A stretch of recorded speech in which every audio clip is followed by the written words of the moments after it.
Hey, 1% Nation. This is episode 99 of the 1% Engineer Show, where we empower young engineers to rise to the top 1% of their career. And in this live stream, we're going to be talking about engineering majors, which one is best for you, which one is best for future, which one is best to be applied to your skill set, your passions, your interests, your projects right now. And while the live stream is filling up right now, I am going to, if you're just joining, go ahead and drop a little what's up in the chat box, and I'll give you a shout out. But I'm going to go ahead and share this to the social channels. I want to share this in the major prep group. But yeah, I'm excited to chat with you guys today because the next episode is going to be episode 100. And this marks a good moment in the history of this project, the history of this channel, the history of 1% Nation, 1% Engineer, because what's up, Man Attack, what's up, Subdic, what's up, Emmanuel, thanks for stopping by, man. I know you've been here at all the live chats. What's up, New Rev? What's up, guys? So if you're new here, I think a couple of you are new. I know Emmanuel. What's up, Jake? I know Emmanuel and Jake are not. What's up, Ash? If you guys are new, what's up, RDS? I know you're not new. Robotics, you should do electrical engineering. Because there's not too many mechatronics majors. What's up, Gideon? I recognize about half of you are new, I think. So if you're new, what's up, Adrian Salazar? So my man right here, Adrian, is the only chapter leader for a real student chapter for 1% Nation. So I'm super happy you're here. Thanks, guys. MD Nathan, what's up? Subject, what's up? Elijah, I know you're not new. Sam Lee, you might be new. I'm not sure. If you guys are new, mention where you're from and the type of major that you're going for or the type of engineer that you are. Go ahead and get that going. Drop that in the chat. I'm a civil engineer, Man Attack. I'm going to share this. Adrian, are you in the major prep group? It's really hard to manage the live chat, manage this, and actually do anything else. So I might ask you to share this. What's up, May A? Thanks for stopping by. I might ask some of you guys who are in the Major Prep Facebook group to share that to them. I want to make sure those guys get in here. Who saw my video for the top 10 best engineering YouTube channels that came out last week? Double majoring in electrical engineering and physics. So electrical engineering is basically engineering plus physics combined as a major. So RDS, I would not encourage you to do that. What's up, Subject? Nice. I'm glad to see you rolling in from Nepal. Electrical engineering, Jevish has a really good future, one of the best, because it is embedded with nanotechnology, it's embedded with coding and programming and software, so definitely has a super strong future. It's on a technological trajectory. What's up, Jake? It's on a technological trajectory that's improving over time, whereas things like chemical, petroleum, those are the two biggest that are going to be taking big hits. What I really want to talk about today is how there's a weak projection for aerospace engineering, and that's not true. Who saw the SpaceX Falcon Heavy launch last week? Who saw that? That's the future of engineering. Everyone is going to be able to work on projects that are on other planets. So even civil engineers are going to be, like myself, are going to be able to get involved with the space initiatives if they choose. So I'm really excited about that. Computer engineering has a really good future for sure. What's up, Devin? What's up, Yash? Yeah, Falcon Heavy was nuts, guys. Who saw that? Drop that in the chat if you saw that. Yeah, so MD Nathan, I'm glad you saw that video. A lot of people, I think, found some new channels to check out. So I'm really, really excited about that. I'm really excited to mention some of the channels that blew up in the last 3, 4, 5 months. Like Mayuko blew up lately. Joma Tech blew up lately. Yeah, Falcon Heavy was nuts. I can't believe that that even happened. The dual, I didn't know they were going to land the boosters in tandem like that at the same time, the side boosters. That was incredible. And my heart goes out to Elon a little bit because they lost the main core. They lost the center core. But guys, if you've been following the SpaceX story, you can kind of see it, but I have Elon Musk's book right here. So this is a really good book, and it tells the whole story, but this man had so many failures. SpaceX was so close to not even getting off the ground as a company because their 3 big launches, their 3 initial launches, were big bombs and big failures. So, this is a major or a minor failure for SpaceX in their history and in their trajectory. So, guys, if you're new here, go ahead and drop in where you're from, what type of engineer you are, and drop whatever questions in the chat. I'm not even going to be able to share this link, I don't think, with any other Facebook groups or anything else. I'm trying to share this out right before we get rolling here. But actually, maybe this is what I want to do. Live chat. So give me a second here, guys. I'm going to go ahead. Drop your questions in the chat because there's like a 20-second delay between what I see and what you guys type anyway. So while I'm sharing this, go ahead and drop your questions. I'm just like trying to post this. I do my best to share all the content I create, but it's really hard. Honestly, like content creation takes so much time. And then even if you have a really good video, if no one knows about it, it doesn't matter, right? So the marketing of your videos is in a lot of ways just as important, ironically, as everything else. So drop your questions in, guys. Go ahead and mention where you're from while we're getting rolling here, and I'm going to get right back to those questions. I can, even though you guys only see the most recent injections into the chat, I can see everything because I can go back and scroll through. So don't worry if the chat is like filling up. I will get to everything. I'm actually able to post this in all these groups right now. This is awesome. So did you guys know about major prep? Did you guys know about David X? Did you know about Mayuko? Probably not.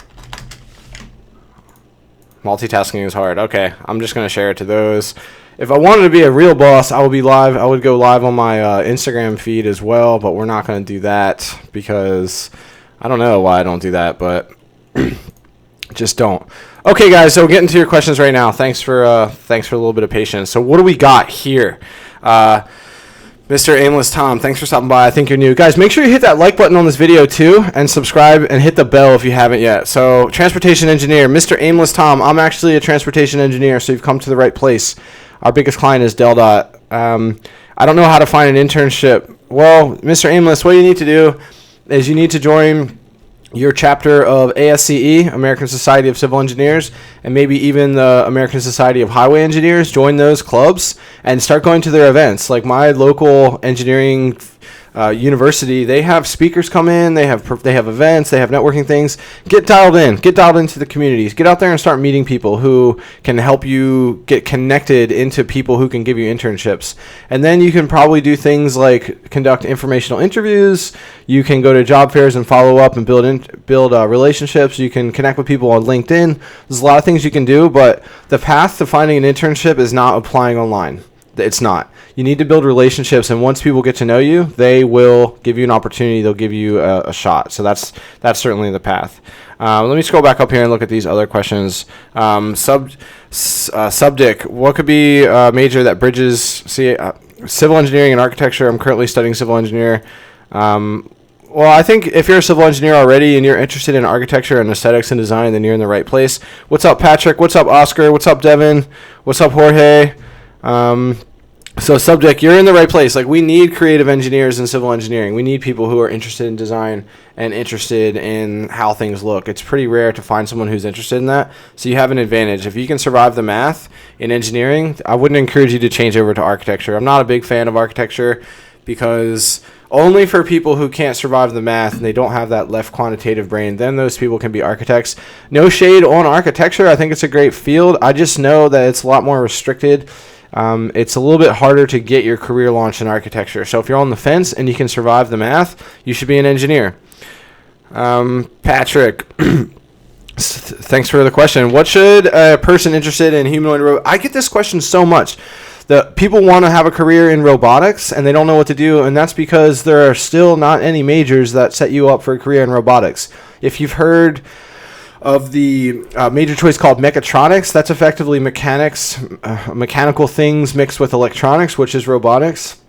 But there's only 4 programs in the U.S. right now, and they're all from small schools. So how it works, guys, is when an industry is booming, when an industry is created, the universities are slow to keep up because they're not going to hire professors, build a program, start marketing it to students unless they know that those students can get jobs. So inherently, universities are always behind. So for example, if a platform like this wanted to do like a 1-year boot camp in robotics, I would probably crush it, because no one is teaching it yet. So maybe that's a future thing we can do for 1% Engineer. I'm also really proud to say that I registered 1%, the 1% Engineer Society as a nonprofit this week. Woo!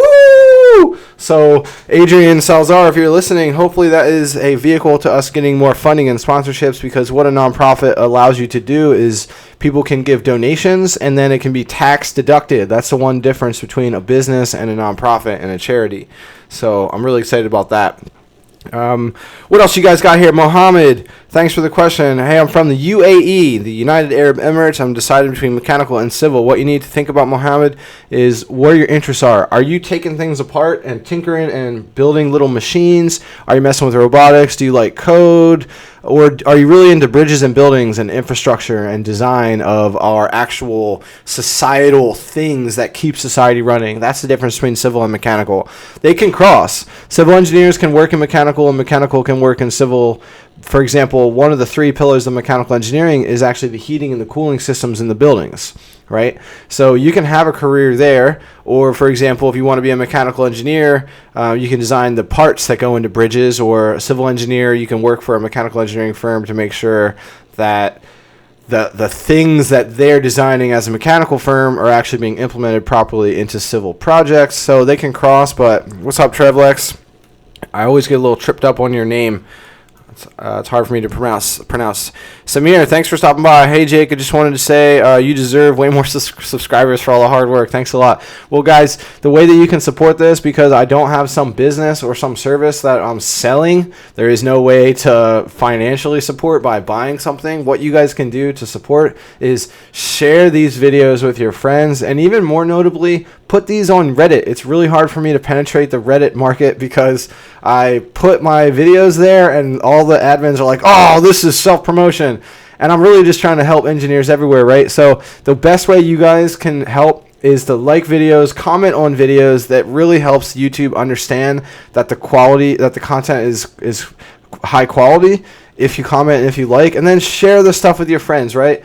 This project is effectively just a YouTube channel with plans in the future, like building student groups with Adrian. And I would love to build products, and I would love to make some app that connects engineers to something. I don't know. But really the fuel right now is the YouTube channel. The YouTube channel will generate more money over time, more credibility. It's a credibility anchor. Like when I reach out to schools about promoting their minority engineers and their women engineers, because that's a plan this spring and summer, and if I tell them, hey, this channel, I run this channel that gets 150,000 views a month, which would be double what I'm at right now. I hope to be there this summer. It just adds a big anchor. So the success of this channel is really important. All right, back to questions. So thanks, Adrian. Guys, I want your questions. Go ahead and drop them in. How do I go about for studying design engineering? You go, Fahad, thanks for the question. You go about, so you mean focusing on design engineering? What do you want to design? Engineering is all about design, generally. So what do you want to work in? What niche? You have to answer that first. Mr. Aimless Tom, thank you. I was also wondering if going into railroad is more rewarding than traffic. I mean, both of them are fairly mundane. I don't really think you should go into rail. I think that as soon as driverless vehicles take off, we're going to see this massive reduction in rail. And also where everything is going is we're going to have flying delivery stuff. You already see what Amazon is doing, and you see what Tesla and all these other companies, Uber, are doing with driverless trucks. Soon we're going to have flying driverless trucks. So I think that the rail industry is going to change forever. All these big companies that have done one thing, which is put coal and heavy goods on rail cars and move them around, which is a very obsolete technology, they're going to get disrupted massively. So as a young person, I would not encourage you to go into rail. I mean, the industry is going to remain for a while, but they're not hiring rail engineers left and right.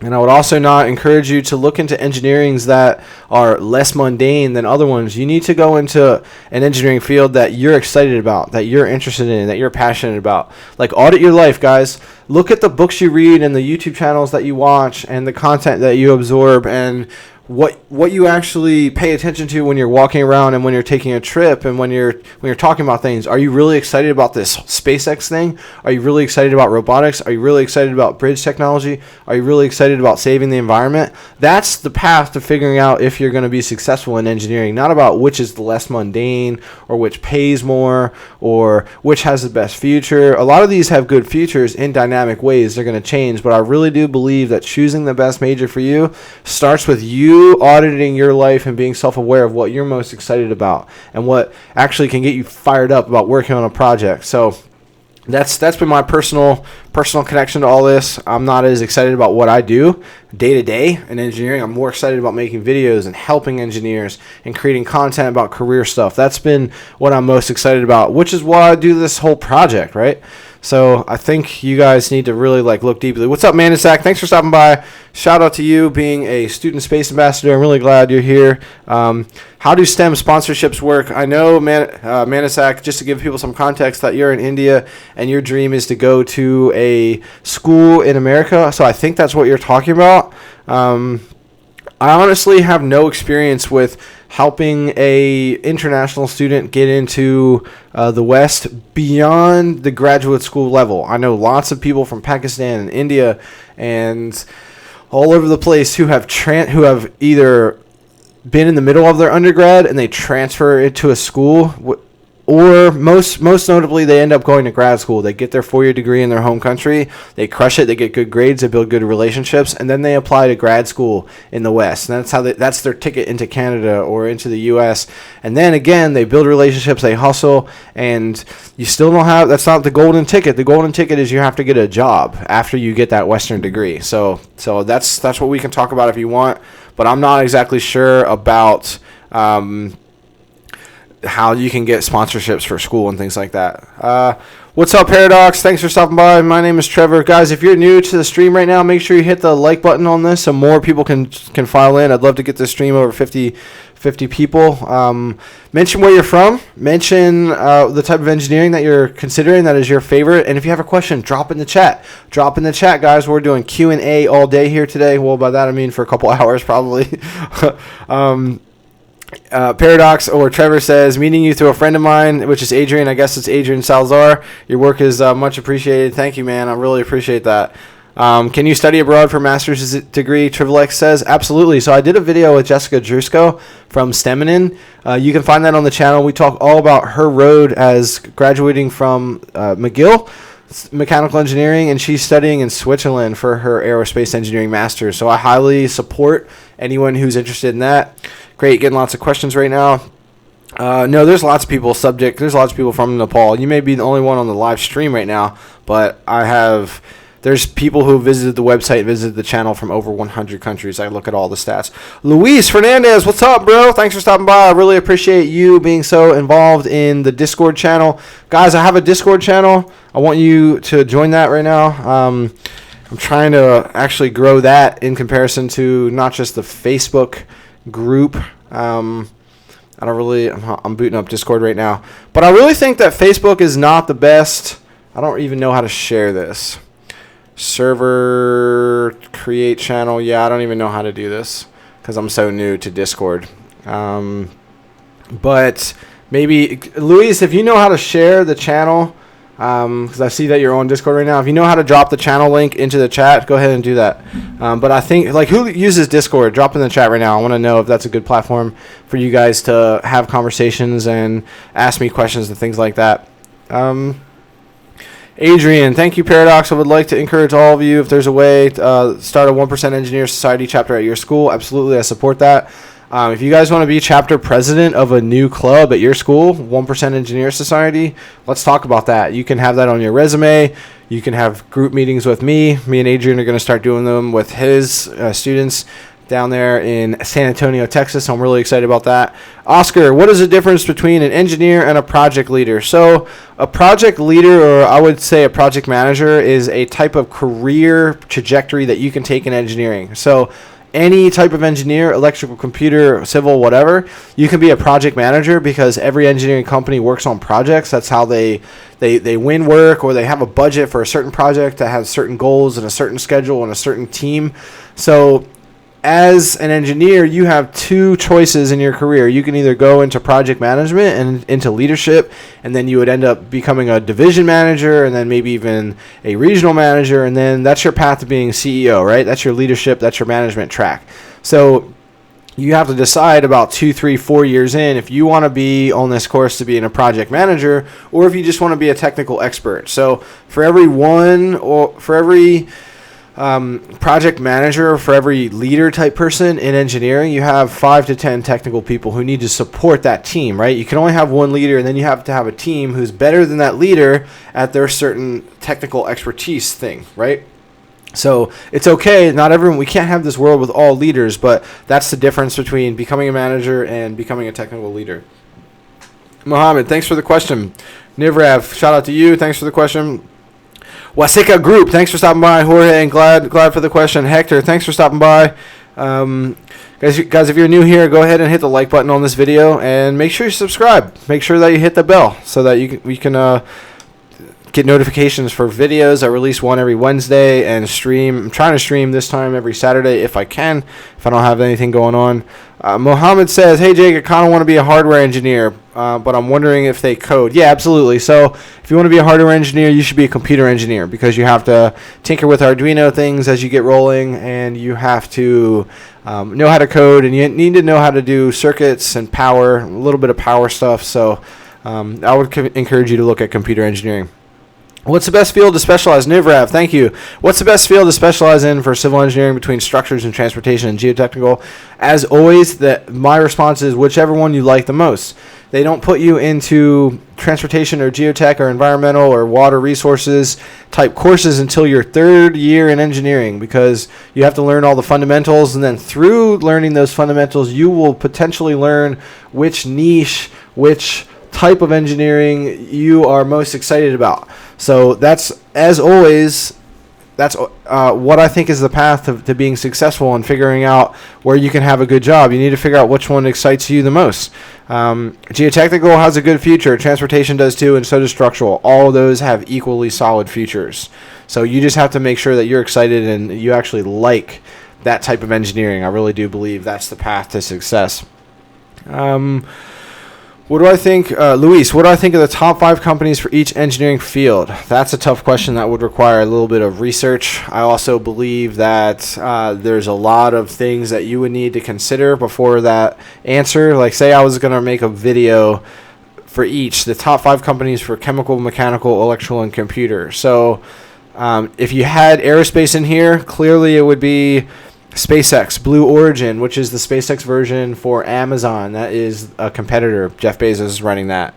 And if you had electrical, I think working for companies like Solar City is really good. Google and Facebook are all launching drone initiatives, and they're going to be utilizing solar panels, solar stuff. I think what you should look at, Luis, is the companies who are being progressive, right? The companies who are on the cutting edge of trends. So a mechanical engineering firm that's involved with nanotechnology, you should look at that. A mechanical engineering firm that's involved with biomedical engineering, you should look at that. A electrical engineering company that is involved with robotics or anything solar or anything sustainable.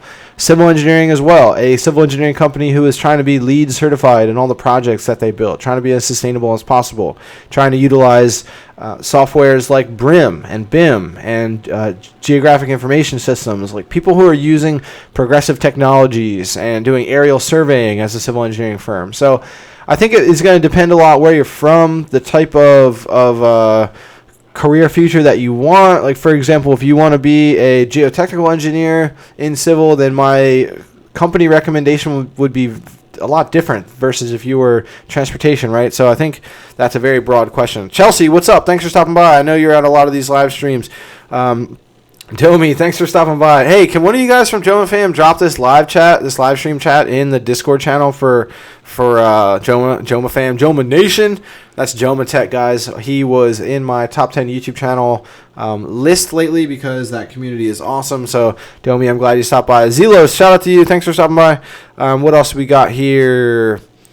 Chelsea says, thinking of starting in civil engineering. Great. I know we chatted about this a little bit. After completing a degree in tourism, you can actually major in tourism, but I'm 25. Should I go for it? You're in St. Lucia. I mean, I'm not sure. Do you mean, so you have a degree in tourism, you want to go back to school for civil engineering? That, to me, sounds like you're going to have to do another 4 years, because I'm not sure how many of the credits, maybe only 3. I'm not sure how many of the credits are going to cross-apply, but I'm pretty sure that all the math and all the stuff that would be prerequisites for engineering.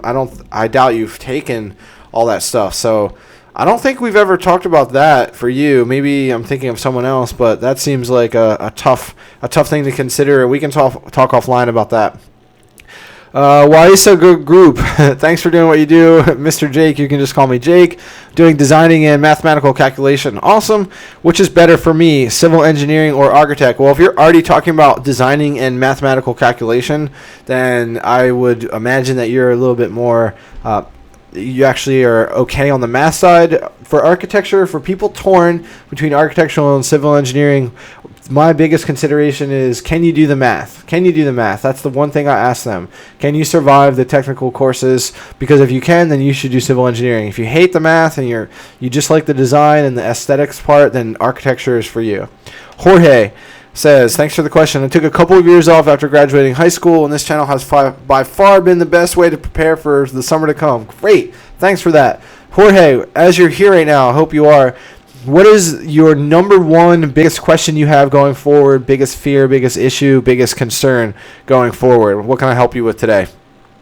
Mohammed, great. Do software engineers code? Yes. I got to your question a little bit before. Adrian, Discord is kind of like a gaming voice chat platform that has little breakout groups, and you can create a channel and you can build a community there so that you can have, it's kind of like what a Facebook group would be, but Facebook is a little bit more image content, a little bit algorithm heavy. So Discord is really just about the same thing, but chat based and voice based. So I'm trying to get people in there. Absurdus, what's up? Thanks for stopping by. Emerson, Scalpin, thanks man, what's up? Do I think, yeah, you can go back to school. So guys, I was just reading this book. It's called Sculpin. This is to answer your question. Chelsea, this is to answer your question. And anyone else who may not be someone who went into engineering school right at 18 or 19, I'm reading this book called Never Eat Alone. It's about networking. It came out 13 years ago. Golden book. But in this book, there's a story of a 44-year-old woman who worked for GE, and she did admin work, and she wanted more for her life. She wanted more for her career, and she woke up one morning and said, you know what? I've been doing all this paperwork for the engineers, and I feel like I can do their job. It's not that wild. I feel like I'm smart enough to pass all the classes. And she went back to school, and she crushed it. And she got her degree in her 40s and then went back to work for GE, doing all the stuff and working with the people who she'd been working with all along. So it was a massive success story. It's never too late. It's definitely never too late to change your life. Sculpin, I'm not sure how old you are, but even if you're in your 50s, like I had classes in undergrad with people who were totally in the middle of life, so don't worry about that at all. What else you guys got? Industrial and system engineering, is it saturated already? Hector, thanks for the question. I mean, there's no engineering that is saturated. I talk to professionals all the time about how they can't find enough qualified engineers who can communicate. All the engineers who complain about how there's any market saturation are the types of engineers who are just applying blindly to job opportunities online, and they're not doing the types of advice that this channel teaches and all the other types of advice that career encouragement and career education platforms teach, which is all about networking. It's really all about who you know. So there are no engineerings that are saturated, honestly. The threat to engineering is a technological paradigm shift. For example, with petroleum, we are going away from oil. So I do not believe that if you are a 16-year-old, 17-year-old, 18-year-old choosing your major that you should go into petroleum engineering. I just don't believe that. Unless you are from a place like Texas, unless you are from a place like Alberta, where the local economy is so heavily reliant on things like oil that it's probably going to be there way longer than other areas, because that's just their way of life. You have all these companies who are going to lobby to use oil as long as possible, so you're going to have a slightly better job future. If you are not from one of those areas, I can't encourage you to do something like petroleum, right? So there's no such thing as market saturation. That's what the point is, but I think it's really all about positioning yourselves to success. And it's okay, Luis. Can you link it in the Discord channel, in the general Discord channel, and then I will link it in. Thank you.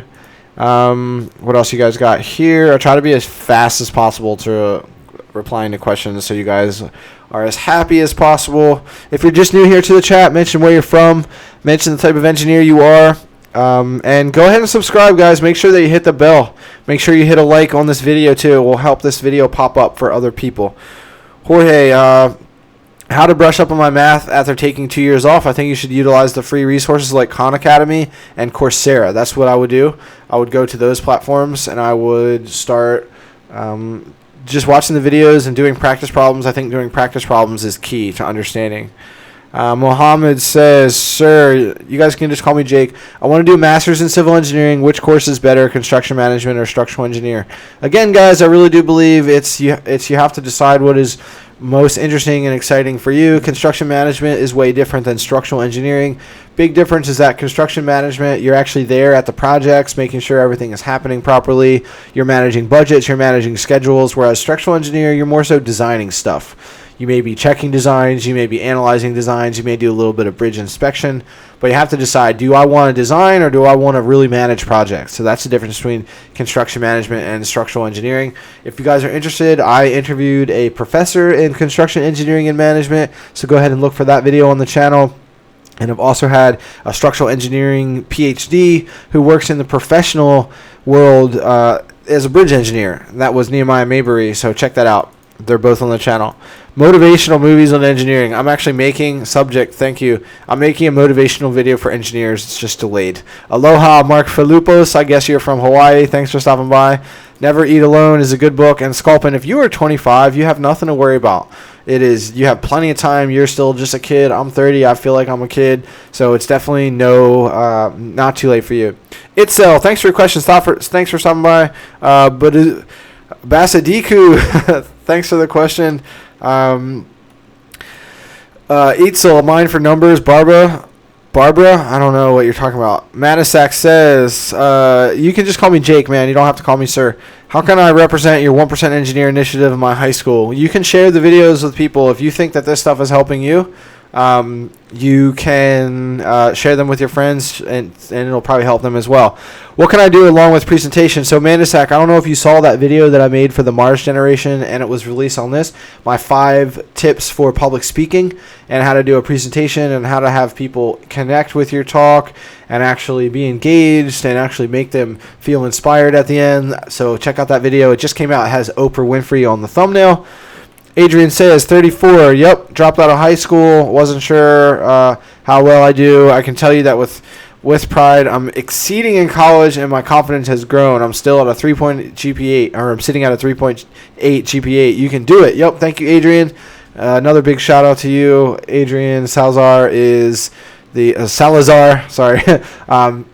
is the chapter president down there in Texas for our first 1% engineer actual student group. So I'm just so thrilled about what we can do together. Let me know when you guys want to meet for doing that group thing. This is tea in a French press, guys. This is how I make my tea, which this is Persian tea because I made some Persian friends in Vancouver, which as you can see is where this cup is from. I'm going to chug this cold stuff.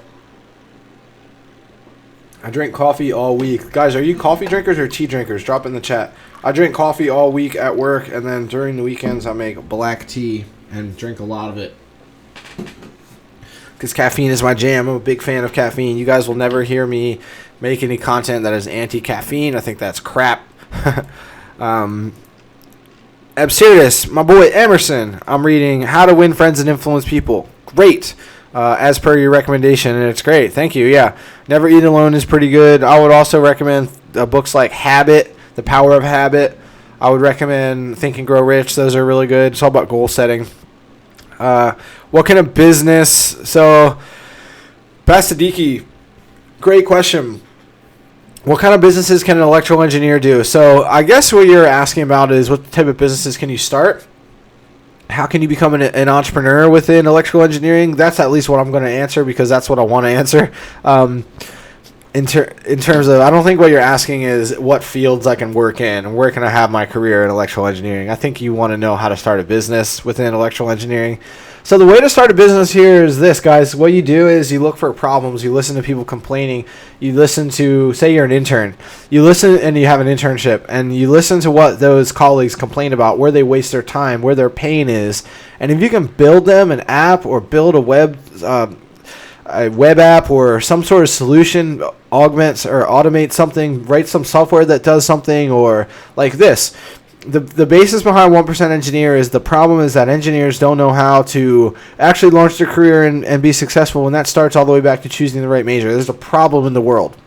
There is not a community that solves this problem for you guys, which is why you found me and this little tiny engineering channel, because this is solving a problem for you. That's how you start a business, or that's how you start a big charity or a nonprofit. You figure out, hey, there's this problem that exists, right? And I know something about this field. I know something about this problem, and I'm passionate about this thing enough. This is the triangulation.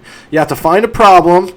You have to know something about the field. That's the other side of the triangle. And then you have to be interested and passionate enough to work on it. That's the triangle. So that's how you start a business. Detect a problem, know something about it, and be credible. For example, I know that there's a problem in golf, that people who are old get hurt a lot, but I don't have any expertise in golf. I can't start a golf company, right? So you need to know a problem, recognize that problem, have expertise and have credibility, and have something to add, some education in it. And then you have to be passionate and interested enough about that thing to work really hard to solve that problem, because so many people try to start businesses and they fail because it's a lot of work. So unless you're working on something with passion, unless you're working on something with lots of interest and excitement, it's not going to work for you. And this is why, again, guys, hey, Deadman, thanks for stopping by. Shout out to you. I know you're at a lot of these live streams.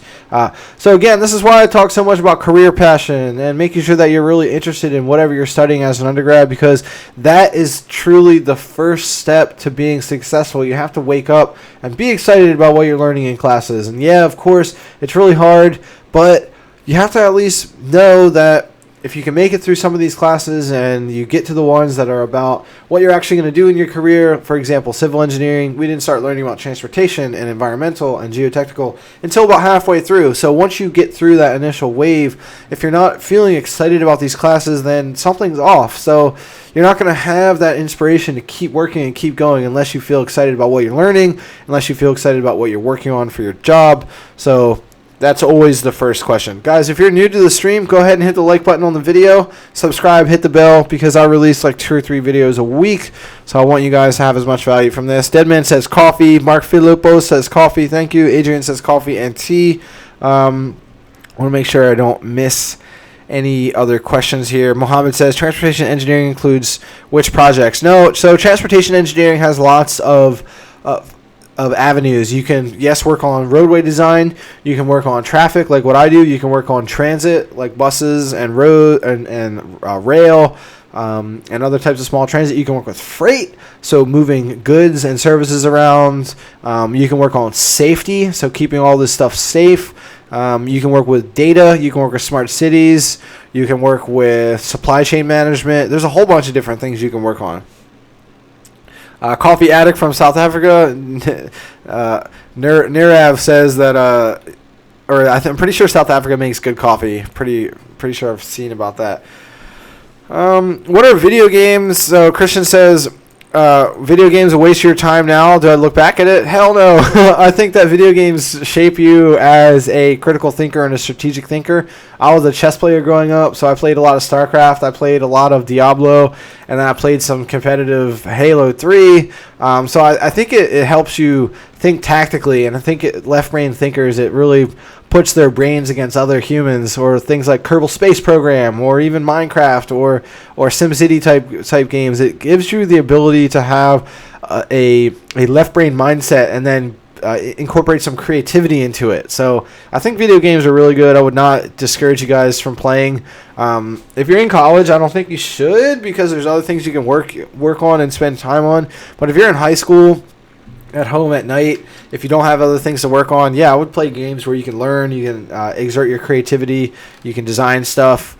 Especially if you take those video games and then transition that into, say, working on SolidWorks and things like that. and using that sort of gaming interest to then build a portfolio of projects. So that's what I think you guys should do regarding gaming is don't just kick it to the curb, but try to cross-pollinate that into creating a portfolio, something like this. Subdick says, I don't know how I found your channel. Was the first 2 videos looked really weird. Nervous, I guess. But you got really good at this live chat. Yeah, I don't know what you're talking about, but I mean, I've been making videos for a year, so clearly the initial ones, they sucked compared to now, right? So it just takes time to get better on camera, and this is kind of why I go live, is because it's the real deal, right? So there's nothing to hide here. This is me just answering questions live. So I think you guys like this. What else do you guys have? Absurdist says, Jake, do I know anything about getting into medical school with an engineering degree? Yep, lots of people do that. Which engineering degrees are easiest to keep a high GPA with so that I have a strong med school application? So I don't think that you should major in engineering if you want to go to med school. I'm not sure. I don't really know, because I know majoring in pre-med is not the best. I think what a lot of engineers, or a lot of people do, they major in biochemistry, or they major in bio and then they'll minor in chem or something like this. But I think that majoring in engineering is putting yourself through a lot of unnecessary pain if your true goal is to go to med school. So I really don't know what the plan is for people who want to be doctors today. But I don't think being an engineer first is the right path. I think that if you absolutely are jet set on med school, then you should major in something that's a little bit easier, a little bit closer to the stuff that you're going to learn in med school that has all the prereqs like bio, and not go through all that engineering pain for sure. So Luis says, electrical engineers don't traditionally make software solutions like apps when they do start a business. Yeah, but if you're an electrical engineer that can write apps and write software, then you're going to have an advantage. So I would not discourage anyone from getting more into programming as an electrical engineer. Mohammed says, Jake, what jobs will this is a good question. What jobs will robots take over in the future? Not engineering jobs at first. Robots will take over anything that is repetitive and mundane and doesn't take creativity and design, and doesn't require, here's the big one, guys, doesn't require connections to humans, building human relationships. Because one thing that a robot will not be able to replace for a long time is having a relationship with a human. You can't have a relationship with a robot, right? So Deadman says, would you say majoring in EE with an MBA is in finance is a good plan? I think, Deadman, if you want to have a business future within engineering, yeah, get that electrical engineering degree, and then before you're at the 5-year mark in your professional career, so say when you're 28, 29, you go and you get your MBA. That's generally the path. And that's going to give you, what's up, Aku? And that's going to give you the ability to have a business trajectory and be a better manager and get promotions in your company in order to run a division and actually rise to the corporate ranks. So that's my advice for that. Aku says, what are the traits of people I like to surround myself with? Can't just focus on myself anymore. I need to build a team. Aku, so if you're building a team, this is kind of like two different questions. If you're building a team, say you're building a project team for, I know what you're talking about, Aku. You're working on all these extracurriculars, so I know what type of engineering team you're trying to build. But say you're going to build a team for an engineering project at school or a professional project out of school. What you want to do is, if you're the leader, you want to put people in the roles who are doing something where they're a specialist and they're better than you at that. So, for example, Aku, if you want somebody to help grow your club and market the club, then you need to have somebody help you who's pretty good at social media marketing, hopefully better than you. But you need to put people in the positions to win who are good at what they do, and they can be empowered and they can excel. And you surround yourselves with a team of those people. That's the best path. Now, in terms of what are the traits of people that I like to surround myself with? And in terms of being successful, I think you need to surround yourself with people who are ambitious and go-getters and are going to keep you accountable for your life and say, hey, what did you work on this weekend? And did you study for this exam or that thing over this weekend? Or how much work did you grind on your XYZ project this weekend in terms of your actual engineering assignments? Edward Smith, thanks for stopping by. Shout out to you. So, yeah, I think, Aku, in terms of surrounding yourself with winners, it's just about ambitious people who are go-getters and are are going to be successful. In terms of team building, you need to put people in the positions who are better than you at certain specific roles so that they can crush it and help out your team. Joseph, thanks for the question. Is there a lot of geometry in civil engineering? Yes. I'm interested in structural engineering. There's the most geometry in structural engineering. Yep, I get a lot of gaming questions here. Awesome. Mark Filippo says, is linear algebra supposed to be harder than calculus? I honestly think that all the calculuses are harder than all the linear algebra and differential equations and things like that. Calc 2 is super hard. Calc 3 is super hard. Jim Lienos, if I had to do a lab in your house, go to a hackerspace and use a 3D printer and learn. Coursera, yep, Coursera is good. Good. Thank you very much, and you put a like on this video. I appreciate that. Jake, should Elon Musk make police cars? I don't think so. I think he has a bigger vision. If they want, they can have police cars as Tesla cars. I think that would be really cool. Isha Salim says, I'm doing environmental engineering, but every semester my GPA is declining due to too many courses. How do I get straight A's in most of my subjects? I tried to sleep less, but that doesn't work. No, you should not do that. I think you should build better relationships with your professors. Isha, that's the best way to get better grades. You understand really what they want for the assignments. You show them that you're trying to succeed. And what you should do is participate in class. You raise your hand, engage. You should stay after class and ask questions. You should go to office hours.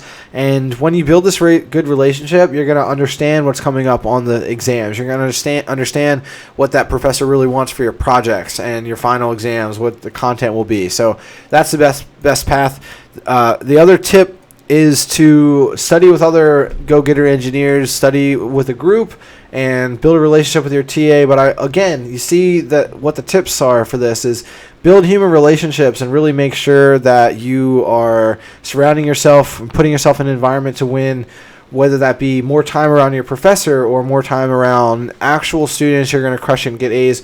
Guys, if you're new to the stream, go ahead and drop your questions in. I'm just answering whatever questions about anything.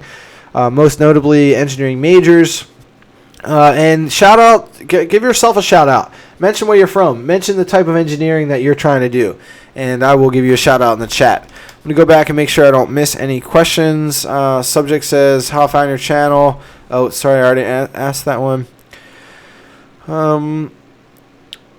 Let's see here. I don't think I missed any questions actually. Deadman says, I'm taking a signals class in EE right now and it's boring to you. That's okay. Guys, please put all your questions in one line of chat. Differential equations is the hardest math class as an engineer. So Deadman, I mean, if a single class is boring to you, that's okay. But you have to just make sure that as you're looking at what electrical engineers can do with their career when you graduate, you need to just make sure that you're excited about that. Aku says, outside of engineering, what do I do to keep myself occupied with? I mean, I work as a full-time engineer, and I keep myself occupied with this project. This is what I spend most of my time on. Other than that, I volunteer with the TEDx group. I interview our TEDx speakers. So yesterday, I took a day off work, and I had an all-day event going on with TEDx. So I interviewed 23 TEDx speakers. So that's where I'm building relationships with go-getters and game changers is through TEDx. I also make videos for the Mars generation. I've also been casually helping Discovery, which is a platform for empowering women in engineering. I've been helping them with their global marathon. So I do a lot of things that revolve around this project. I'm pretty sure that what is going to happen with 1% Engineer is I'm going to start a business that makes engineering videos for schools and engineering companies. So I'm building relationships. I'm building momentum for that, trying to build a platform that can help that happen. That's really one of the ways that I think I can grow this is I don't really believe that there is a way that I can create some sort of product for engineers to help you guys. I just don't think you guys have the money to buy stuff. So I think the path is to build a brand that makes videos for engineering programs and schools. What's up? What duty calls? So I'm just building. And what's up, Brandon? Thanks for stopping by, guys. So I think that's really what I work on the side. Aku is just again relationship building and finding people who I can connect with. And when I'm ready to pitch them a project or ready to have them support this, then I can reach out and say, hey, we've known each other. Blah blah blah. I'm trying to do this. Hey, Brandon, so thanks for the question. Hey, I'm a civil engineering student from Ontario, Canada. Awesome. I lived in Canada for 4 years and loved it. I want to go into transportation. Would I recommend that? Yes. So, Brandon, I'm actually a civil engineer, and I'm actually a transportation engineer, too. I went to grad school for traffic, so I would highly recommend that. I chose transportation because it's highly connected to tech, driverless cars, and smart cities, and robotic vehicles, or robotic types of aspects within vehicles, like driverless trucks themselves. There's a lot of robotic things going on. There's a lot of big data stuff going on. Sustainable vehicle projects like Tesla. So transportation is just highly connected to tech. That's why I chose it, and I think you should too if you're interested in it. Duty calls gym. I have to choose either a major in computer engineering, in informatics, or electrical engineering.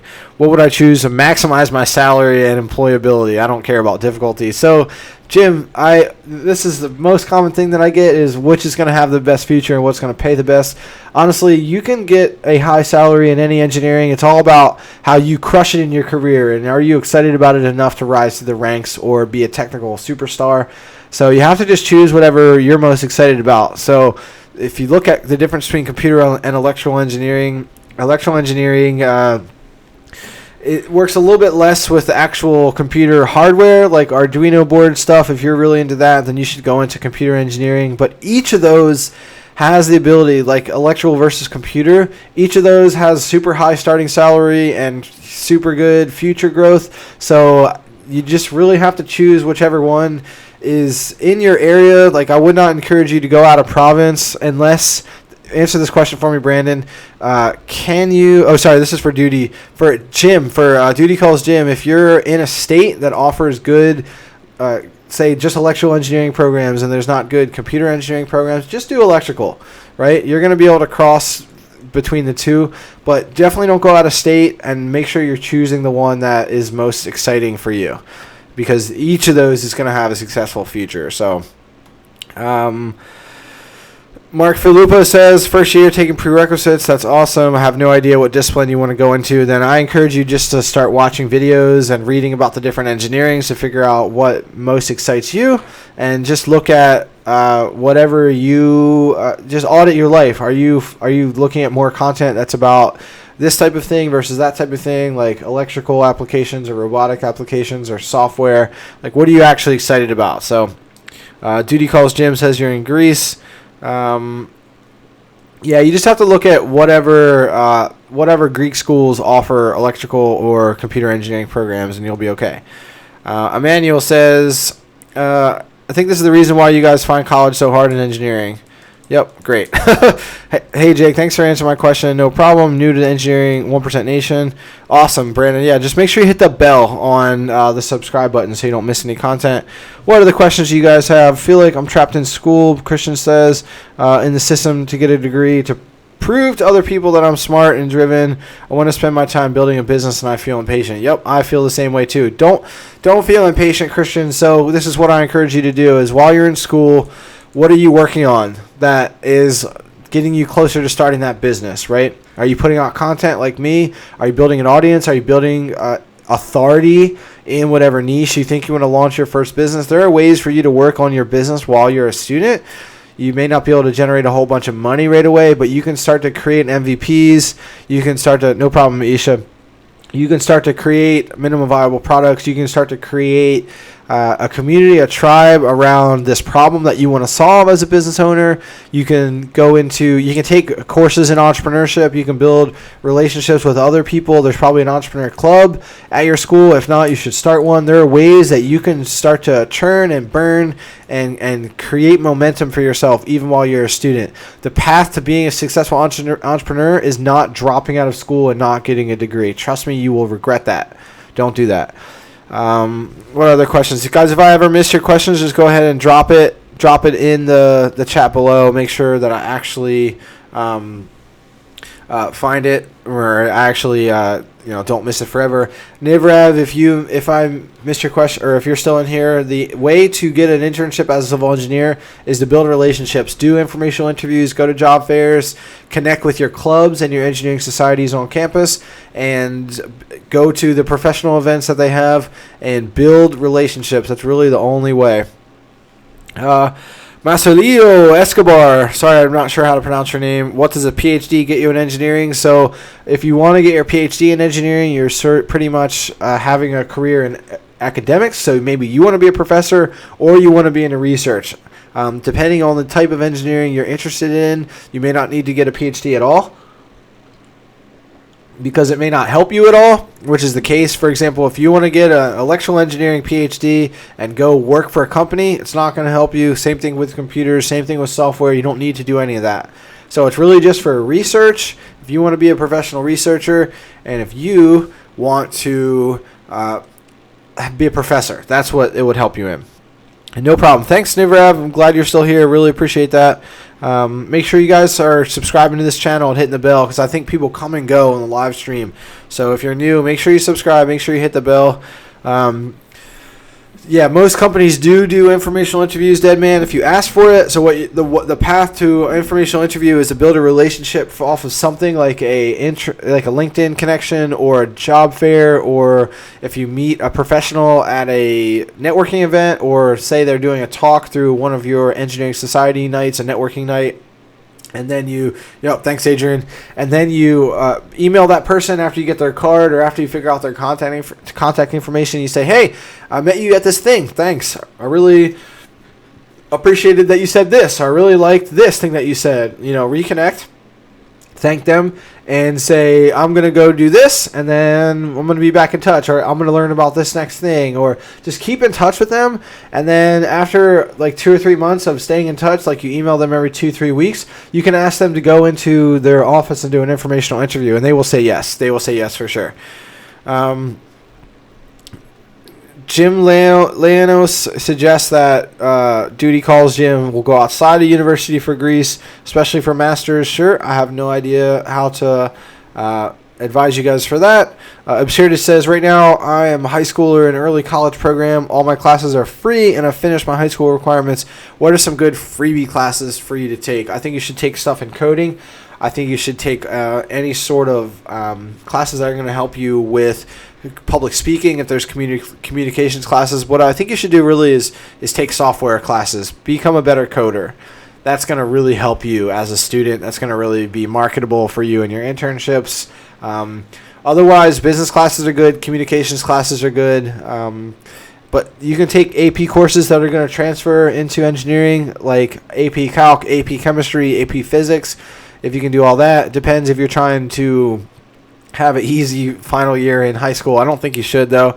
Brandon Skosha says, what's an informational interview, or what do they mean? It's really the ability. An informational interview is like a stepping stone into getting a real interview and actually having a job opportunity. It's after you've built a relationship with a professional, you can come into their office, come into their place of work, and just have a conversation about what that company does and what that professional does.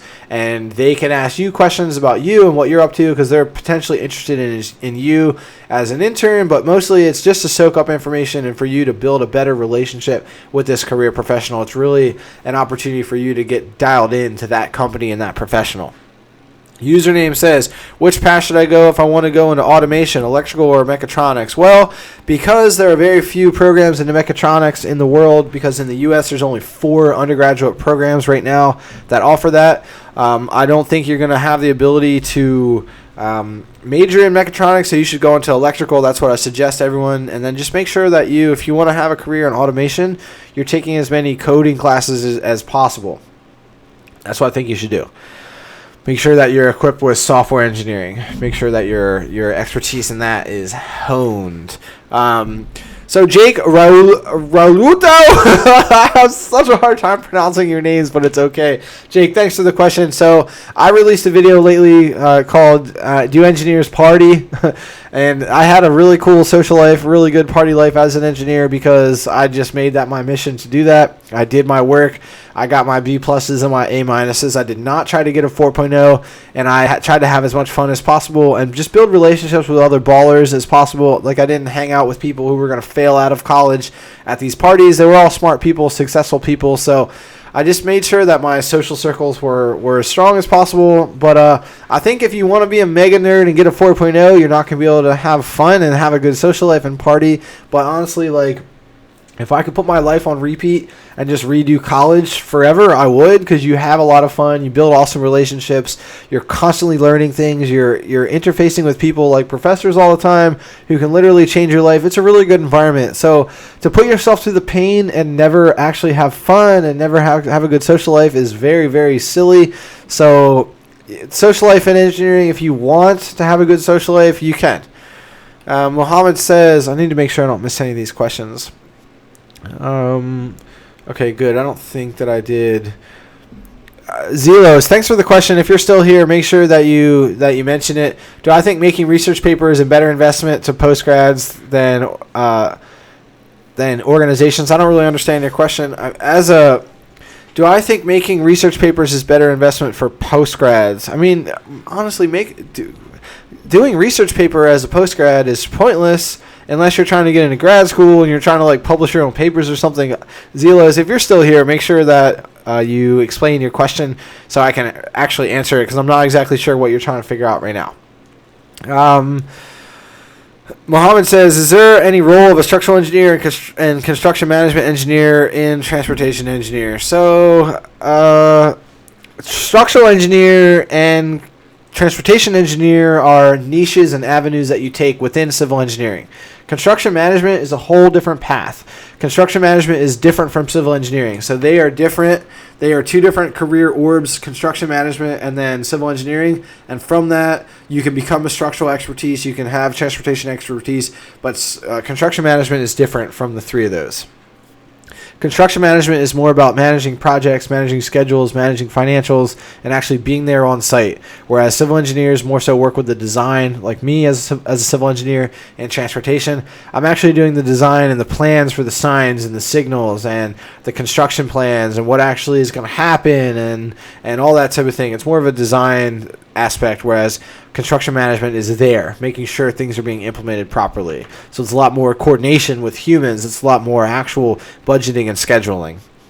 Absurdus says, thank you. I'm already taking Calc 1. I plan to be done with Calc 3 by the time I'm out of high school. Great. Going to take physics in the fall. This seems great to me. Do I recommend taking Calc 2 over the summer? No, I think you should enjoy your summer. I don't think you should take Calc 2 over the summer.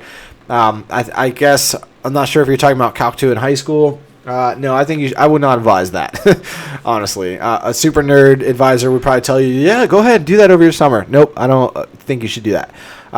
Is solid mechanics the same as mechanics and structures? Solid mechanics is like the mechanics of materials. That's what that is. Is electrical engineering or computer engineering more generic? I think that's a good question. I'm not sure. To be honest, I think they're both fairly generic, but then within your trajectory in your college route, you're going to be able to take technical electives. Say you like power a little bit more with electrical engineering, you could take more power electives. Or say you like systems controls within computer engineering, you really want to figure out how you can control robots using things like Arduino boards and using computer programs that you write. So you're going to have the ability to niche down within each. So I don't think that either one is specifically generic. Nivrav says, hi, Jake. What kind of projects can I do or get noticed to stand out as a civil engineering student? Nivrav, let me know what type of civil engineering you want to do. Sorry if you mentioned this already. I don't remember if you mentioned transportation. But let me know the niche within civil engineering, and then I can recommend some projects for you. Deadman says, I can answer that. Absurdus Calc 2 during the summer is a bit of a stretch. You're likely compressing too much in a little bit more than 2 months. Yep, I agree. I don't think you should do it over the summer. Zelo says, I mean, if a research paper is help find you work with no experience. No, do not write a research paper to help find you work with no experience. I think that the way to getting into engineering with no experience is to build relationships. It's always back to the same thing. Who do you have in your corner who can help you, who can give you that shot, give you a chance if you have no experience? Because if someone likes you and believes in you, they're going to give you a chance even if you have no experience. So get out there, join some clubs, go network, do informational interviews, go to job fairs, start a club of 1% engineer if you're in college. If you don't have many engineering clubs at your school, like Adrian Salazar, and you want to actually be a leader and you want to attract people to you. Like, for example, listen to what happened to Adrian. So Adrian starts this thing called the 1% Engineer Society, the first chapter down there in San Antonio at Palo Alto College. And now the president of the college wants to have a meeting with him and say, hey, I want to sit in on some of these meetings with you and Jake. So now he has a personal relationship with the president of his college because he started a club, right? Because he started a club of 1% Engineer Society. This is how you get noticed. This is how you build relationships with people. You go out and actually do stuff and get involved in the community and stand out by being ambitious and creating value to the world by working on projects and showing them to the world, or getting out there and actually building relationships with people and showing that to the world. That's how you network, and that's how you get opportunities. Because now, if Adrian, after working on 1% Engineer with me, if Adrian Salazar goes to the president of Palo Alto College and says, hey, I'm struggling doing this, I want your help, can you connect me to X, Y, and Z? That president is going to help him, and just like that, he's going to have a job. Just like that, he's going to have an opportunity. Just like that, he's going to have a solution to whatever he's trying to figure out, because this president believes in him, because he showed that he's ambitious and he stood out from the pack. Not by writing a research paper. I really don't believe that that's the path to success, so I would discourage you from working on anything like that. Deadman says, as far as making LinkedIn connections, would I suggest adding EEs doing work that I'm interested in? Yeah, you should add every electrical engineer that you ever find, add them on LinkedIn, and talk to them. Maybe here's what I think you should do, Deadman. Wherever you live, let me know. Drop it in the chat wherever you're from, wherever part of the world you're from. If it's in the States, great. What you should do is go on the LinkedIn, or just go onto Google and start Googling around at the electrical engineering companies who are in your city, okay? And do more research about what they do. And then go to LinkedIn and filter out and find the engineers who live in your city and work for those companies and are electrical engineers. And connect with them on LinkedIn. And in the connection message, say this: hi, my name is Deadman at King 1, or whatever. My name is this. And I'm, okay, great, New York. So you need to really refine this down. If you want to work for companies in New York, really choose the ones that are doing the specific stuff that you're interested in and you're passionate about, and look for the engineers who work for those companies in New York and send them messages and say this: hi, my name is John Smith, and I'm very passionate about this thing that I know you guys do. Thanks for all the work that you're doing for this industry. I would love to connect with you on LinkedIn, and then send it and have no ask. And then follow that person, and then a little bit later you send them a message and find their email maybe, and then say, hey, thanks so much for connecting on LinkedIn. I really like all the work that you're doing. And eventually you can build up some sort of strategy that says, hey, I'm trying to do this. But I would encourage you just to connect on them in LinkedIn, and then keep up the connection. And again, keep in touch. If you're following the industry, then maybe something will happen, right? And you can message that person and say, hey, what do you think about this? I think X, Y, Z. And just build that relationship almost like as an email connection. And then eventually what you can do is you can ask to come in for an informational interview. After a little bit of time of doing this, I think you should do it for like 2 months or so. But just build a rapport with these people.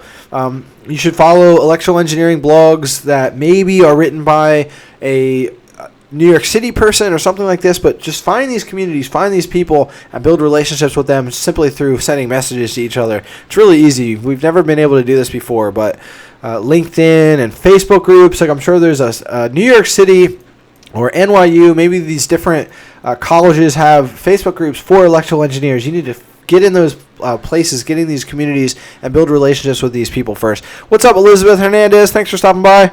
What are my thoughts on a dual degree, industrial and MBA after EE? So I wouldn't call that a dual degree. A dual degree is more so like a double major, which I don't necessarily encourage unless you have some sort of program that combines stuff.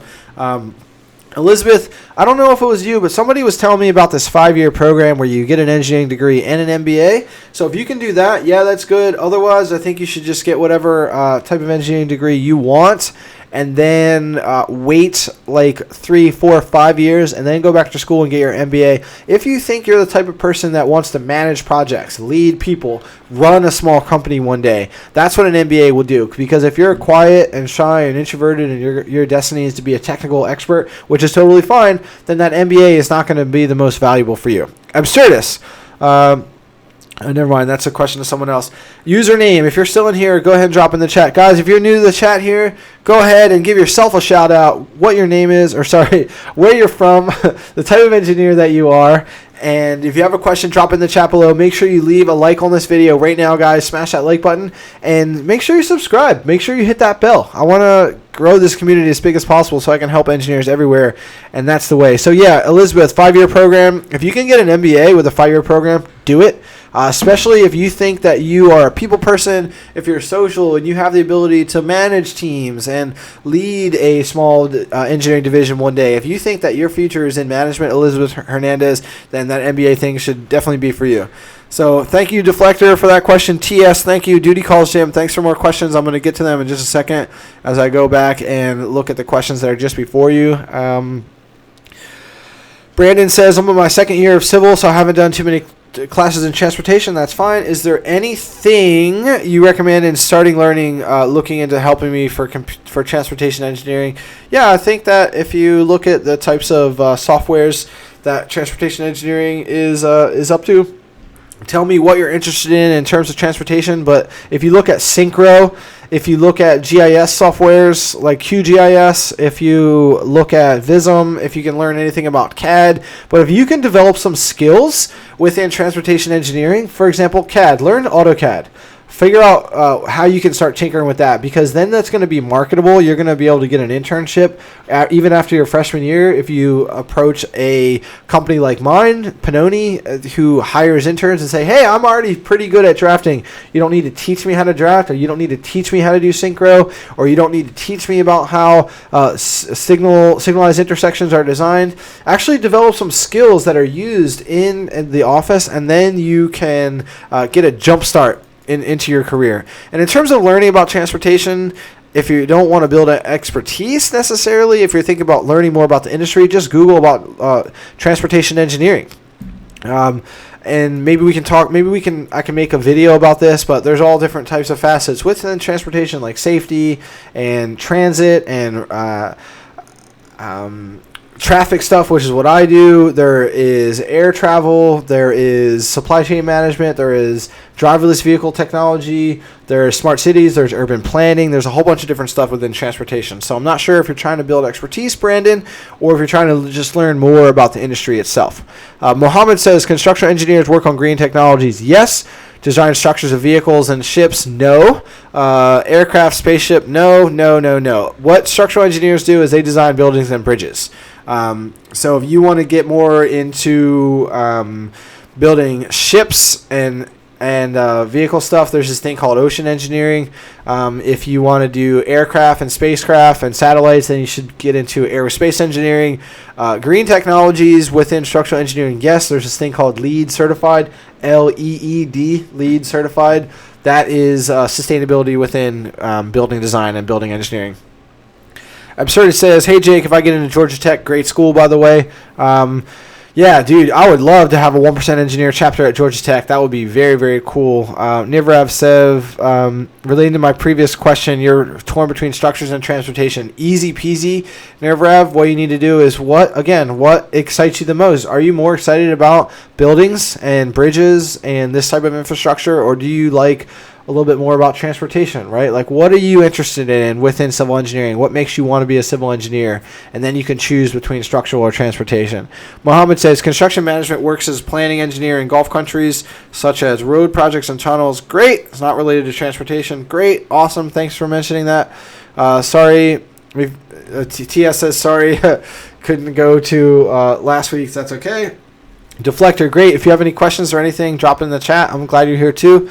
Forgot to mention, Duty Calls Jim says, forgot to mention my dream is to work with Google. Yay! Do I think I should have a higher chance of the EE or CE? Honestly, the way to get into Google is this. Know how to code, know how to write awesome software, and build something yourself. Build a project, build an app, build a community. Like, if I took this community and all these people who are aspiring to be engineers, and I built an app that did something, I could probably get a job at Google. But I'm not a coder. There's a big issue with me in this platform right now. So if one of you wants to help me build an app that connects engineers, for example, let's use Adrian Salazar as an example. Build an app that helped him find more engineers in Texas so they could build a better tribe down there in San Antonio. Or build an app that helps you understand your career options within different engineerings. Or build an app that helps you understand what are the best engineering schools for you connected to the skills that you want and the type of career that you want, right? I know there are all these needs to build apps for this. I have the community, I have the content, and I have the ability to be the leader of this community, but I don't know how to build the product or build the app. So if you can do that, that's your path to Google, right? That's your path to getting hired at Amazon or Facebook or something. You actually do stuff and build stuff. Do the stuff that they do on a day-to-day basis. That's how you get hired at these tech companies. I can't do that, so I'm not going to get a job at Google. But maybe we can work on that together. The deflector says, I understand about that in order to stand out. How I must do extracurriculars and clubs. Yes, but how much is too much? I mean, honestly, if you're having fun and you're enjoying what you're up to and you're enjoying the relationships and the projects that you build, then do it as much as possible. But if you need to take a break and chill out and reset and recharge, that's totally fine too. But just do as much as you think is appropriate for you. I really like to crank and work hard. I get burned out sometimes. I'm kind of in a rut right now. I'm not working as much on this project. I think because I burned myself out in the end of January trying to make sure that I was in position for the 1 year anniversary, which is in 5 days, to be at episode 100, which we're there, guys. This is a special 99 with the 1% engineer, episode 99. So one to go, and we're making the full 100%. What else do we got here? Username, great that you're from Vancouver. That's awesome. What type of, are you going to UBC? Are you going to SFU? Are you at BCIT? Username, let me know what you're up to. What's up, Danny? Shout out to you. Thanks for stopping by. I have a question from your Discord. Hey, well, you're in Discord too, and you're making, connecting the two. This is awesome. Thank you, guys. So, let me get to this question real quick. Sorry, I minimized all my windows. I want an internship. So Danny is relaying it's username. That's awesome that you go to UBC. Great. I did a bunch of filming at UBC. Danny says, question from the Discord. I wish I knew how to link this Discord channel. I'm so new to Discord that I don't know how to share the channel. Server settings. Where is the link to this channel? I don't even know how. I don't even know what to do to share it. Anyway, so Danny, thank you for this question from the channel. We'll figure that out, how to link it, how to share it. I'm pretty sure even if you guys have the link, you can't share it in the chat. So the question is, I want an internship this summer, but the application process has... Hey, Gadget, I see... Gadget, are you in the... How? Oh, Danny's typing right now. Great. I don't know how to share the channel title. This is so funny. Okay, I'm getting to this question. So Danny's question, which is forwarded from Gadget, says, I want an internship this summer, but the application process has been negative so far. Yes, that's because applying to internships does not get you internships. I had a great internship last year that I would like to go back to this year. Great. Problem is I haven't kept in contact with that person. And I don't know how to go about asking them to come back. This is such an easy thing to solve. So, Gadget, thanks for the question. Great question. I have seen this before, and yeah, Absurdus, that's why we're getting on Discord, because not everybody has Facebook. So, honestly, Gadget, the way to get back in touch with your supervisor is to get back in touch. Literally just call. You should pick up the phone at this point. If it's been a year and they haven't heard from you in a year, you should call. Go out of your way to make that personal connection, and hopefully that supervisor is still working, because it's going to be an interesting situation for you if they're not, but you should just call and say, hey, how are you? How's the company been? And you should probably go on social media and go on the blog and really make sure that you know exactly what's happening, like if they won any awards or if they announced any company changes or using any new softwares or new projects or things like this. You should know about that. But what you need to do is reconnect. You need to get that person on the phone, and they're going to say, hey, what have you been up to? And you need to be ready with, I've been working on this, I've been doing that. You need to be prepared to say, hey, I've been working on my future too. And maybe just from that conversation alone, that person is going to say, well, what are you up to this summer? And you're going to say, oh, nothing. I'm not working. I don't have anything lined up. And they're going to say, you want to come back to work? They probably will after you reconnect. But you need to go out of your way to reconnect. So I hope that I'm not exactly sure. Not exactly sure how to make sure Gadget sees this, but what we're going to do is the timestamp on this video right now is, I don't even know. I don't know how to use technology sometimes. Just kidding. I do my best to figure all this stuff out because this stuff is not easy. But anyway, so that's what I would do, Gadget. So I'm going to get to some other questions. Danny, thank you so much for, first of all, just being in the stream again, and thank you so much for connecting that question. I really appreciate that. I'm going to get to another question right now.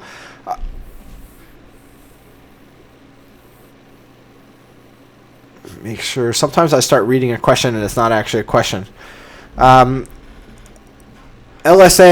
Yeet says, hey, Jake, do I think the job outlook for a aerospace engineer is going to be good in 5 years? Yes. Did you see the Falcon Heavy launch? I mean, this is not going to go away.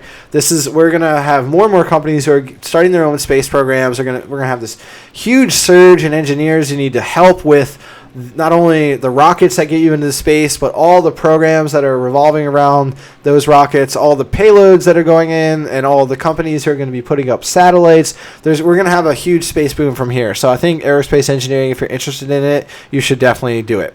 Mohammed says, I'm confused in civil engineering what to do after my bachelor's in technology. Should I go for design or management?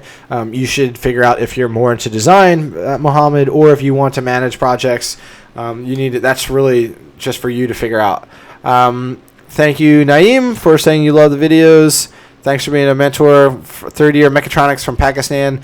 Naeem, I'm curious, can you actually major in mechatronics as an undergrad in Pakistan? That sounds cool to me. What else do we have here? What are my thoughts on safety and quality engineering? I think it's a good, Zelos, thanks for that question. I think it's a good avenue. I think if you're interested in safety and quality engineering, it's pretty good because I think it can be a little bit mundane. Deadman says, personal question. Feel free to answer if I'm comfortable. As an engineer, how's our salary? You should just Google top salaries for undergrads. All of them are engineering. Engineers make more than average for everyone. So they're good. They're pretty good. I mean, the work is not always easy. Sometimes you work longer hours.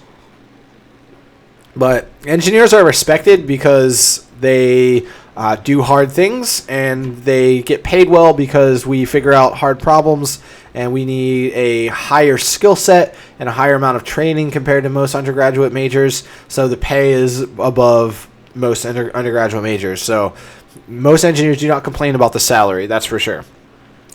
Yeah, I have Discord. Absurdist, there's a Discord channel. I just don't even know how to share the channel with you guys. Invite people. Oh, this is how you do it.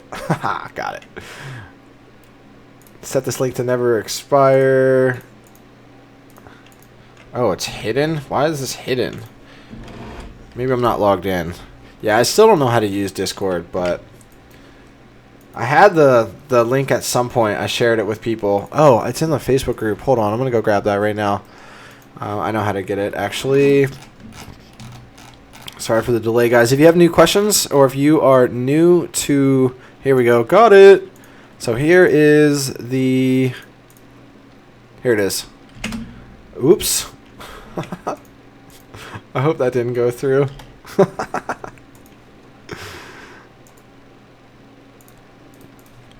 sure this is a real fun part of the stream right now, guys. I don't know. We're going to have to do this later. I think doing anything live is really hard. So scratch that. Because I'll also notice as I pause, there's like this big drop off in the stream. But so we'll figure that out. I'm just so new to Discord that I don't know how to use it. And the only reason I know about Discord is through Joma. So shout out to you guys, anyone in Joma fan. Do most engineering jobs require that engineers travel? Not really, to be honest. People who travel are either doing inspection or any sort of thing where they're reviewing projects. Otherwise, the engineers that travel because it's expensive, the managers travel, and business development type people travel. So as new engineers, they probably don't travel. For example, Danny, she's been working for a year or two. I would say that the traveling that she's done is because of engineering conferences, and that, again, she's stood out by winning an award for SWE. Other than that, I'd love to hear if anyone who's been working in their first year or so has done any traveling, because I know I did not. Actually, that's not true. I started traveling to Vancouver like right away, but it was because I was unique in my office, and that they needed me to work on this project that the Vancouver team was working on, but was in Chicago. So I kind of got lucky and was on this course to change my life, because if I never made it to Vancouver, I would have never bought that drone. I would have never started filming stuff. And then we ended up doing weddings. And then I would have never started this YouTube channel. So I think it's rare to travel, though. What else do we got here? Mohammed says, as you said, structural engineers cannot design mechanical structures. Yes, I think I already answered that question, actually. Username says, I came in contact with a person who worked in automation within mining. That's cool. But I made the mistake of forgetting to contact them back before we emailed each other for a while. Same thing, just reconnect. And what you should do is you should connect with that person on LinkedIn, or find that person on LinkedIn username and figure out what they're up to. See if they changed any jobs lately. See if they publish any articles. And you should probably figure out the company that they work for. Make sure you know whatever mining company they work for, and go look on that company's social media, their blog, their Facebook. See what that company is up to. And then when you reconnect, you say, hey, blah, blah, blah. Sorry it's been so long since we have chatted lately, but I saw that your company is doing this. I hope that you're well and love to reconnect with you. Boom. Don't ask for anything. That's how you mess it up. So many people message me and they're like, hey, I'm doing this and I'm up to this, and can you please? And I'm like, get out of here. I don't even know who you are, right? I have so many things going on. Every professional that you reach out to is going to respond like that. Don't have an ask until you know somebody yet. That's the biggest mistake that people make, is they think that everyone else is worried about your career. They are only worried about your career if they actually already know you already. So you need to make sure that you can add value to their world. You say, hey, I saw that you guys are up to this. I think that's really good because of XYZ, and incorporate what you're thinking about that engineering field or whatever that their company is up to. But add value, reconnect. Don't make it all about you. Make it about them. Saeed, thanks for stopping by. Norberto, thanks for stopping by, guys. If you're new here, mention where you're from, the type of engineer that you are, and make sure you subscribe and hit that bell to this channel, because I'm trying to grow this as much as possible to help engineers everywhere. Saeed, you don't have to say Voorhees, help me out, please. That's the point of this Q&A. I'm helping all y'all out right now. What do we have here? Deadman says, my dream is to work and own a Tesla. Awesome. Yeah, they work a lot. They work hard over at Tesla. But yeah, being a part of changing the world and changing the future is really good. So that's why they work so hard. Deflector says, I'm taking an architectural drafting class and love it. Awesome. But I want to major in ME. So in ME, you should go look at SolidWorks. You should go look at what mechanical engineers do within the SolidWorks software ecosystem. I bet you're going to like it if you like architectural drafting, and you can just apply that same interest to mechanical engineering. You're going to be fine, Deflector. Naeem says, 2-year programs, blah, blah, blah. Awesome. I'm not sure what that means. Duty calls Jim. Do most engineering... Oh, I already answered that. I don't think a lot of engineering jobs require you to travel. So, Saeed, thanks for the question. I want to be a transportation engineer like me. Awesome. In the USA or Canada, but you're from India. How do you get a job or an internship? I think the best way for you is to connect with Indian engineers from your area in India, or India in general, who are professors or working professionals, specifically if they're from your area, and build a relationship with them over time. Don't ask them for anything, because so many engineers from India message me and they say, please, sir, can you? And it's like, no. Delete. Build a relationship with people, and then months into the relationship, ask them for help. And maybe they will help you because they're from India. Maybe they will help you because they remember what it's like to have this goal to leave India and make it to the West and work. And maybe they will help you. So you have to build relationships with people who are more attached to your journey, being from your province in India, your area in India, or just being an Indian engineer in general. Mohammed says, I want to do a master's. Good question, though, Saeed. I know it's hard, but thank you for that question. Noberto, new member. What's the difference between FE and P? Great question. Easy question. So the FE is the test that you take as you finish your undergrad, as you finish your college engineering journey, the professional engineering exam is what you take after you have been working for at least 4 years, and you are going to become a licensed professional engineer so that you can stamp projects and you can actually design. So FE is phase 1, PE is phase 2. Deadman says, I can't link the Discord. It's okay. So are you guys in... yeah, they don't want you guys to spam the chat with links. But in the Discord channel, if we can... I'm in the general chat right now. Right? How... Oh, here it is. Great. Copy link. Here's the Discord chat. Yee. Boom. That's the Discord channel. Go ahead and join that, guys. Go ahead and join. I'll give you a shout out, especially if you join right now, because I'm in there and I can see it. But yeah, I'm really trying to build this community too. I like that I don't have to fight the freaking Facebook algorithm, because there's 550 engineers in the Facebook group and you guys don't see the videos because Facebook, because Facebook sucks. So I'm trying to build this platform outside of Facebook as well, and really just wherever you guys are hanging out. Yay, thanks, Danny. I really appreciate your help today with that. Just because Facebook sucks, I think that we're in this 13-year later story for Facebook, because it started in 2005, and I think there's going to be a new platform that shows up with no Facebook algorithm, because right now nonprofits and charities and brands in general can't even reach their fans without paying. Like I don't take Facebook very seriously as a creator, because I have to pay money to have my videos be showed to you guys that don't make any money. So it just doesn't make sense. So I'm looking for more ways to connect with people. I'm looking for ways that are easier for you guys to create community. Yeah, thanks so much. I'm really glad you linked that question in the chat, Danny. So, guys, I'm seeing a slightly fall off of questions here. So if you have more questions, it doesn't necessarily have to be major related, anything at all. Like, what are you trying to figure out right now?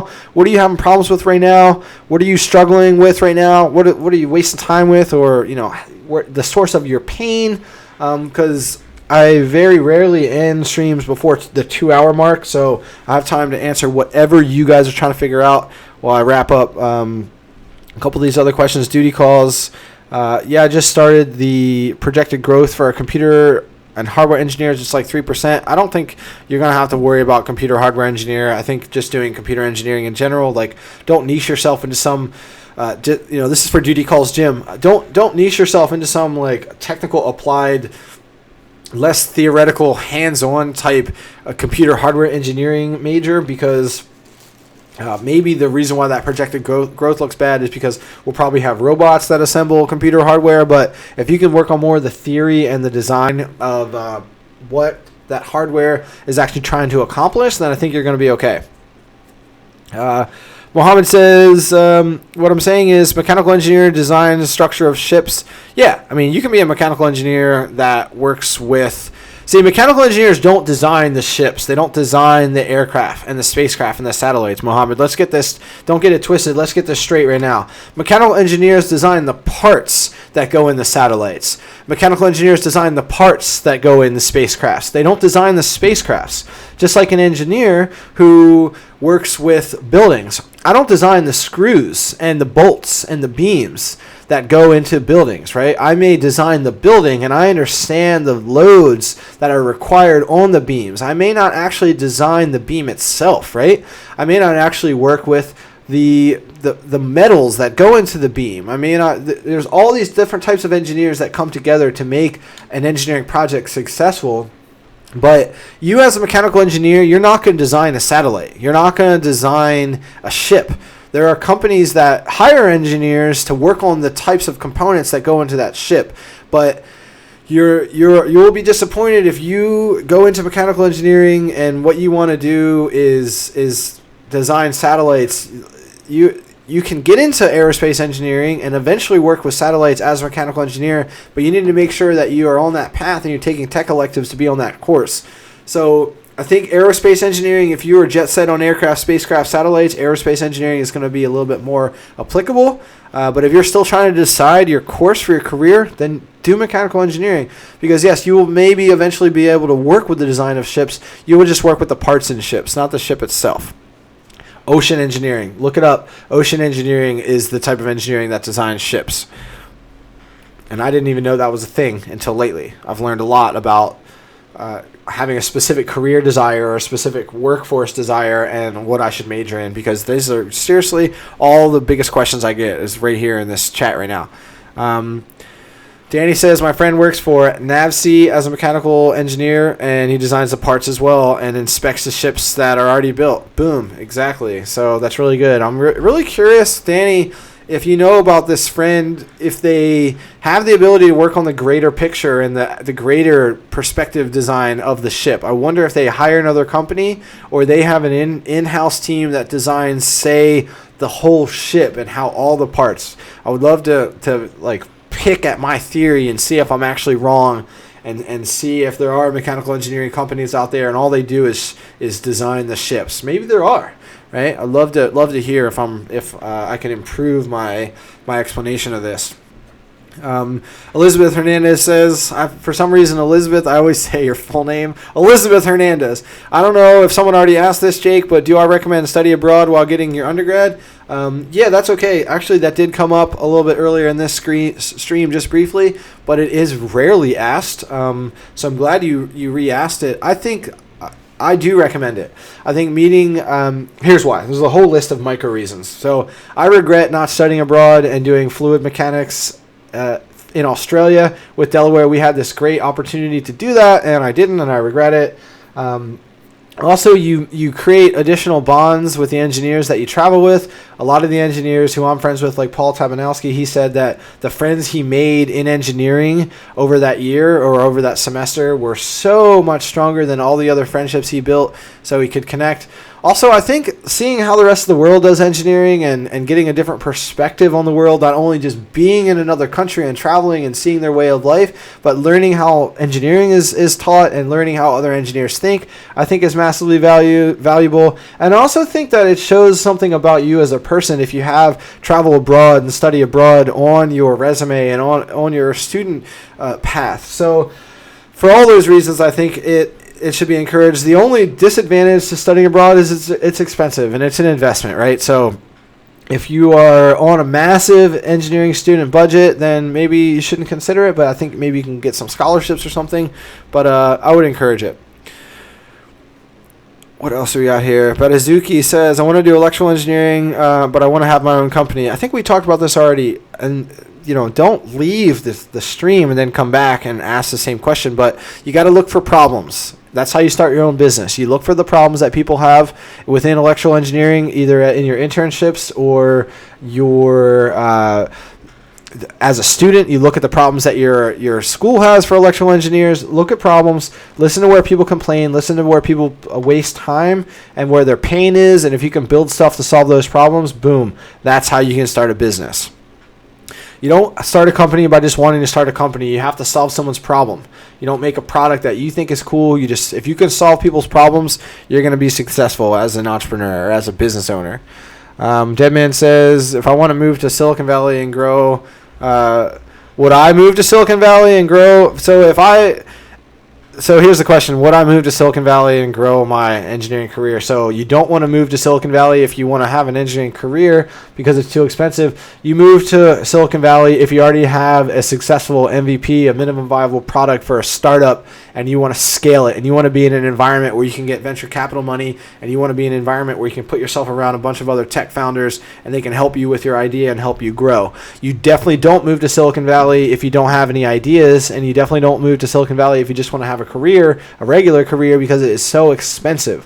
Why would you put yourself through that real estate? Why would you put yourself through that cost of living if you just want to have a regular engineering career? It's a startup world. If you want to work for a startup company, or if you want to start your own startup and you've already garnered some traction and you already have built up a tribe and you already have a product. Like if I released an app that did something and I got, of the 75,000 views I get on this channel every month, if I could get it up to say 50,000 users in a half year or something, and I could then leverage that to get venture capital money, right?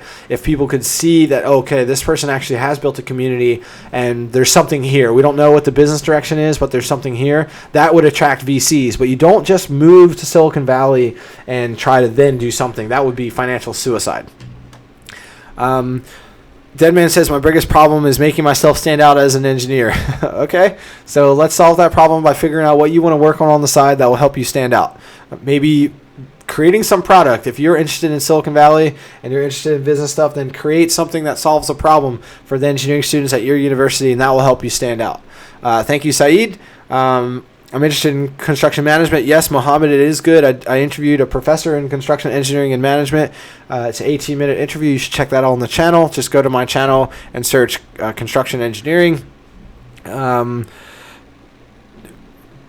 What else do we have here? Danny, thank you for that. Yeah, I would love to chat with your friend about their boat engineering type stuff, boat engineering design, and working with ships. And Sirius says, huh?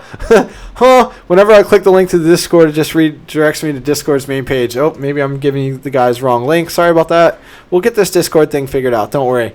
But me troubleshooting on the live stream, I don't think is the best.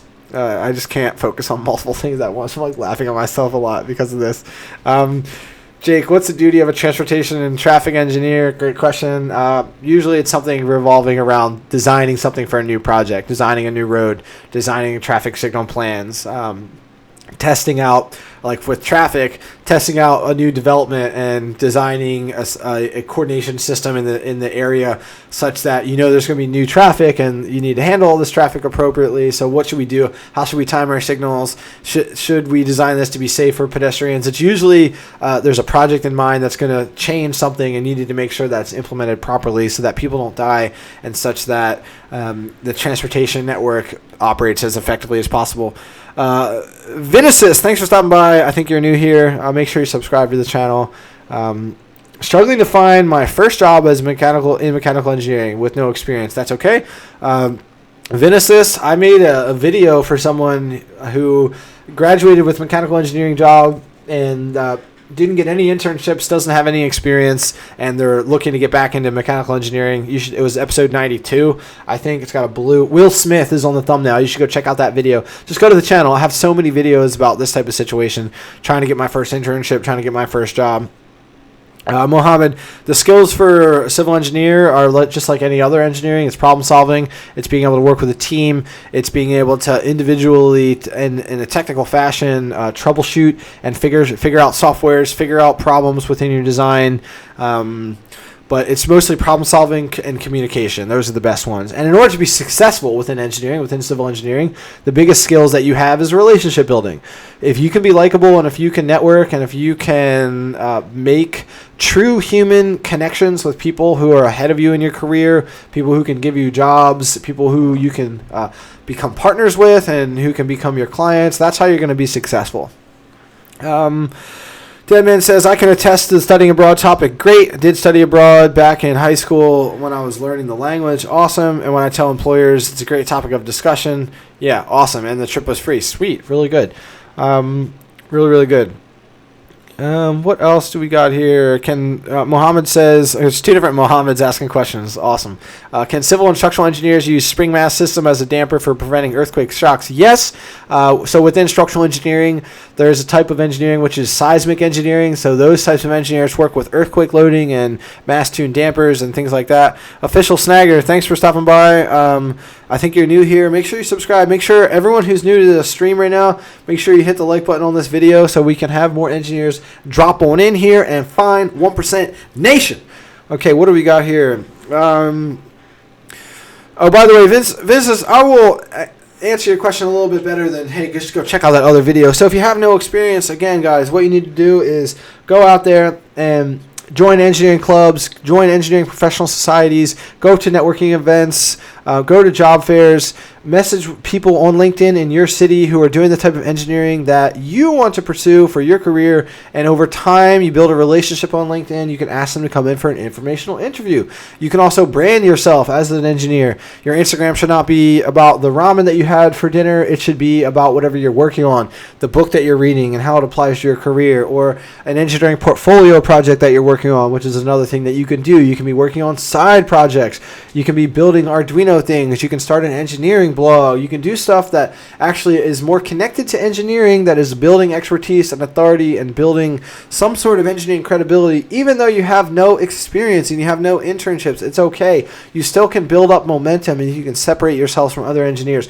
All these things I just mentioned are free, and all these things all of you can do, but you just have to spend your time on this. You have to be willing to ramp up your career and take some time away from Netflix and video games, whatever it is that most people do that is not advancing their career. You have to invest in the future of their career. Like, I could be doing whatever other people do on Saturdays instead of streaming live and building this project and this platform, but I'm doing this to separate myself from other engineers. You guys need to do the same.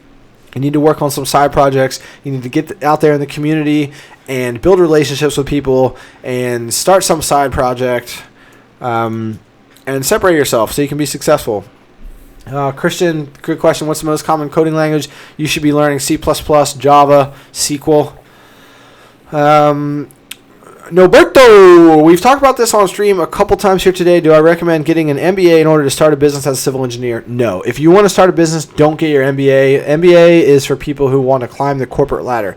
If you want to start a business as a civil engineer, look around at the problems that you see and solve those problems. Build an app or start a community or create content or something that helps people solve the problem that you see and become an authority in that space. And if you like that space long enough, over time, you can offer a product or service that solves that problem, and people will pay you to solve their problem. People don't pay you for something that they like. People don't pay you for something that they think is cool. People pay you to solve their problems, right? People pay you to solve their pain and save the time that they are wasting on something. And if you can help them with that issue, you will have a business that's ready to launch. Elizabeth Hernandez, no problem. Thanks for stopping by the stream. Make sure you guys share this stuff with your friends. That's my only ask. There's no business or service here. I think there might be in the future. I'm kind of creating a video course project. But if you guys, let's say, this is maybe a good opportunity for a little poll. If I built a $9 course on something like time management or how to choose the engineering major for you or how to actually launch your engineering career, that's what the price point would be. Probably like 10 different parts, like 90 minutes of time or something like that. That's what a lot of short, cheap courses are on like Udemy. Is that something you guys would buy? Probably not, but I don't know. This is why I haven't built it yet, because I just don't think you guys would buy it. So we'll see. But that's why I don't have any products yet. I have this awesome 50-page engineering career guide that I've been using as a model that I might just give away for free. But we'll see. I don't really know what's going to happen here. But the best way you guys can support this going forward is just to share the videos with your friends. Share the videos with your friends. Tell people about this. You guys would buy what? What type of, if I made a course that did something and I released it for $9, what is the topic? See, this is again why I talk so much about what are your problems and what are your issues. Because if I can solve those issues and release a 90-minute course about that, I would, see, Deadman, thank you. I would make that course and then put it out there just to help you guys. So, more people have been asking me about t-shirts and merchandise and stuff, and I've always viewed merchandise as kind of like, I don't know. I don't want to be the Logan Pauls of the world, but 1% merch I think is in the future, Danny. I think I actually need to do this, so maybe that's a path to actually grow in this. Because I think I told you already, but I registered 1% as a nonprofit. That's official. I got the paperwork. Now I need to file with the IRS to get the tax exemption paperwork. But Danny, let's vet this idea out right now. The vision of this thing as a nonprofit, say I approach Drexel. I haven't revealed this idea to many people. Say I approached Drexel and said, hey, I want to do this video project where I interview 20 STEM professors and maybe even either alumni or existing students that are all underrepresented, so women and minorities within your engineering program, so no white professors. And I created all these promotional tools for Drexel in order for you to market yourselves as not only an engineering thought leadership institution, but show that you're diverse and pitch these projects. I'll do 20 interviews, make 20 videos, and pitch this big project for something like 30 grand, honestly, and then it's now tax deductible. You can write this off as tax deductible because it's all under this nonprofit. I'm pretty sure engineering institutions would bite on this.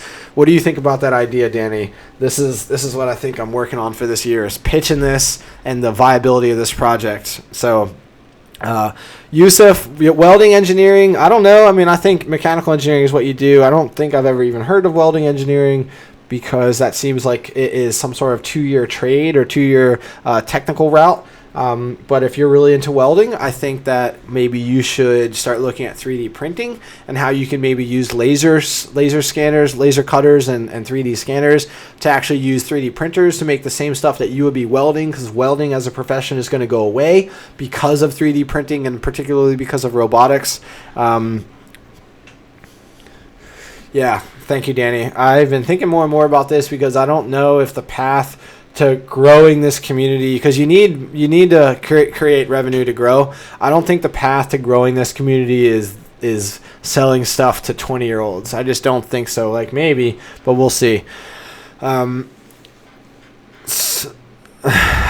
Deadman says, this is great because people will definitely buy if they're serious engineers, and $9 being too generous. Well, the way to do that, Deadman, is you sell a $9 course that's really small and helps people in a small regard, and then you can create a bigger course that does bigger things, and then you sell that for more if people actually want to buy it. Yeah, we'll talk a little bit about this, Danny, but I definitely want to vet this idea out a little bit more. But I've always thought that the path to growing the 1% Engineer Society is making videos for other people, like having some sort of business that promotes engineering businesses or engineering programs, and then using that money to fuel this. And that's the idea behind the 1% Engineer Society being a nonprofit, is maybe using the nonprofit to do the video projects itself. And then because it's a nonprofit, it's tax deductible, so that schools like Drexel or engineering companies, it's a tax write-off for them, and then they also get these promo videos, right? I really think this is a goldmine idea. I'm going to push that this year and see if we can actually do something with that. So I got to get this thing up and running as a real nonprofit. It's probably going to take some more time for all the paperwork, but I think it takes a long time to get your tax exemption approval, too, from the IRS. So guys, if you're new to the stream right now, make sure you mention where you're from, the type of engineer that you are. Hit the like button on this video, and make sure you subscribe and hit the bell, because I usually just stream for as long as I can, and everything is cool right now. If you have any questions about anything, drop in the chat. I think we've gotten away for some questions here. Mohammed says, what is the biggest similarity between architectural and mechanical engineering? There is no civil engineer. There's no similarities between architectural and mechanical engineering. They're totally different. Even a difference between architecture and civil engineering, which is the closest type of engineering to architecture, are massively different. The types of people who look into architecture are people who are not so good at math but are into design and into the aesthetics of buildings. Hey guys, if you're looking for an internship, try to see if your city has a summer work program. Great mention, Deadman. Thank you. New York City does, and that's how I got my first engineering internship. Love that. Thank you. What else do we got here? Danny says the shipyard that usually builds a ship has a planning engineer that oversees most of the ship's life. That makes it sound like a bug's life. I love that. A naval surface warfare center. Awesome. Thanks for mentioning all that. What other questions you guys got right now? Joseph says, I'm currently having a problem with productivity and procrastination. Everybody, yeah. This is a big problem for everyone.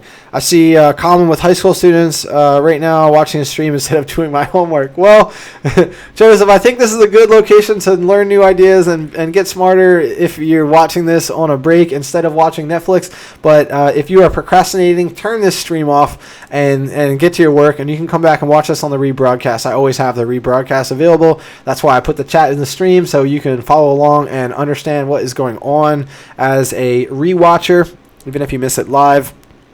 Christian Bay said you should make an app to connect this community of engineers. I would love to. I need somebody to help me make that app. I would pay someone if they have expertise making apps, or if you have any friends who knows how to make mobile apps, I would pay someone to help me to work on that. I just haven't found someone who can do that. And I haven't been like actively looking because I spend so much time making content and managing this community. So I don't know. It's kind of also always a little strange to me having a coworker in here, because I know my path to really being very serious on this is probably leaving my full-time job at some point. But I'm sure you figured that out long ago, Danny. But Pinoni knows it too. Which is why I'm trying to get more into marketing and video, so I can at least help with the stuff that I'm good at along the way. But spending so much time working full time and then also doing this as much as possible, and not this is the reason why you need to generate money. Is if I had something that was generating more revenue, I could pay people to be working on this while I was still working full time, right?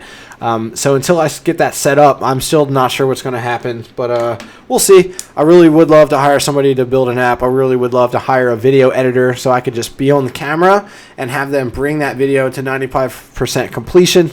But we'll see. I mean, I really like the company we work for. I think we're innovative and on the cutting edge of a lot of fields. But I'm not sure. This is one of the biggest things I'm frustrated with, is not really knowing my career trajectory. I just know that I'm very passionate about helping engineers everywhere, and this community has provided an outlet for that. But how to scale that and how to level that up in the future, that's what I'm trying to figure out. Go ahead, and here is I think this is the wrong link to Discord channel, though. I think I have the wrong link. Discord app launched. Yeah, I don't know. I still don't know how to get the Discord link. I don't know how to share it. Invite people. Hidden, use copy button. I don't know how to do it. Yeah, and I don't want to spend too much time while I'm live. I have to get that, but I'm such a Discord noob that I just don't know. Okay, guys, what else we got here? Norberto, what job can I get if I choose the general track as a civil engineer? I mean, there's this thing called municipal engineer, which kind of would be like a public works engineer for a small city, where you're going to have to do everything, like drainage and traffic and a little bit of building design. But I think being a generalist in life, whether that is anything, not to mention your professional career, is a bad focus. If you're a generalist, that means you're an expert in nothing, which means you're a specialist in nothing, which means nobody wants you, right? Now you're the Walmart of retail, right? You only go to Walmart because it's cheap. So think about how that translates into your professional world, right? If you're just a generalist engineer, we'll hire this person because they kind of know some stuff about this, but they're not an expert, so they're cheap, right? So that's not what you want. You want to be an expert in one thing. You want to niche down and say you're an aerospace engineer, then you want to work on one thing very specifically within that and become very, very good at that and a thought leader in that. And that's how you have a more specific, a more successful career, by being more specific. What else do we have here? Hey, maybe we can help you make an app. Yeah, I would love that. We need to find an app creator. Danny, are you still in here? You're probably cleaning and listening from afar. You probably just threw the broom. I wonder if you heard what I said about Pinoni like 2 minutes ago. What other questions you guys have here, guys? Go ahead and drop your questions in the chat. They don't always have to be about choosing the right engineering major for you. Right now, I think we've answered a lot of questions about that. We can talk about whatever you guys are talking about, but I'll probably wrap this up here at just over the 2 hour mark. Can mechanical engineers design structures of building and bridges too? Nope. Mechanical engineers will design the parts within that go into buildings. The closest connection that mechanical engineers get to working with buildings is doing the heating and the cooling and the thermal systems within a building. That's how you work with a building as a mechanical engineer. You definitely don't design buildings. You used to be a structural engineer, which is a part of civil engineering. Mechanical engineers can design cars. You can work with the body of a car. There is automation engineering and chassis engineering within mechanical engineering, which is a lot of, again, designing the parts that go into the car. But cars are not considered a structure, right? Like you have to disattach the term structures and structural engineering to cars. It's automotive engineering or mechanical design or manufacturing engineering with the components regarding cars. So That's what that is. So go ahead and drop your questions in the chat, guys. Yep, it's okay. I'm glad you missed the part. I made a mention. It's okay. I just talked about how I mean, you probably already figured this out, but I'm just not sure, my future with working for any sort of company. I've been doing experiments with pitching video projects in the local area and seeing if people bite, and they all bite. So we'll see. I think what I was also getting at is how to grow 1% engineer and how to actually do that. And it's just really hard to do that and also be working full time because all the action. Say I was going to interview 20 engineers at Drexel, right? How do you do that happen? Or how do you make that happen? You can't do that on nights and weekends, right? So it gets to the point where if you're working on a very serious project, you gotta go for it. So I just don't know what's going to end up happening this year or 2019. We'll see. But it's always funny to me because I do vlog about like my career and my future with everything, and then there's like coworkers in the stream and things like that. So it's funny, but again, we've talked about like the worlds colliding type stuff, right, Danny? So it's just always funny. Quincy, thanks for stopping by. I think you're new here. Make sure you subscribe so you don't miss more awesome streams like this.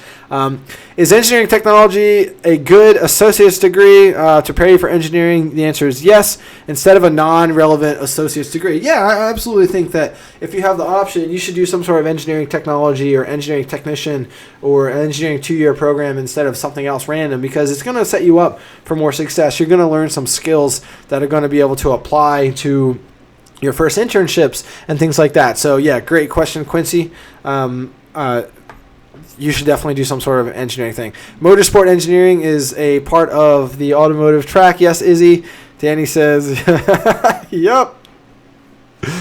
Yeah. And you can say that you knew me back then. That's really funny. Yeah, Danny, this whole thing is just so funny. Worlds collide. Mohammed, which job has more opportunities, mechanical or civil? I honestly hate questions like this because both of them have lots of job opportunities, and both of them are going to have awesome growth. I really just don't think it's a good way to choose the major for you is to look at the future and look at the job opportunities. For example, if it was me, let's back up. Let's put myself where you guys were, because I'm 30. Let's say I was 17 and I was going to be choosing a major. What would I choose if we backed all the way back up to when I was 17, and it is 2005, and I was just graduating high school, and I had to make sure I was in the right engineering major? What was happening in 2005? Well, there was no smartphone yet, okay, not at all. There was no Facebook yet. There was no YouTube yet, because that happened in 2005. Twitter wasn't around yet. And the internet was not the same internet as we know it as today. So was software engineering as big as it is today? No. Was robotics even on anyone's radar to become a roboticist or robotics engineer? No. Was being an aerospace engineer the same as it is today? No, right? So even for myself, as young as I am, and I have 30 to 40 years of professional time in front of me, would I have the resources to choose the right major for the future? No. It is impossible to predict what the job opportunities will be like in your career. It is impossible to predict how much salary you're going to make. For example, if you were a petroleum engineer just 3 or 4 years ago, your salary future is looking great.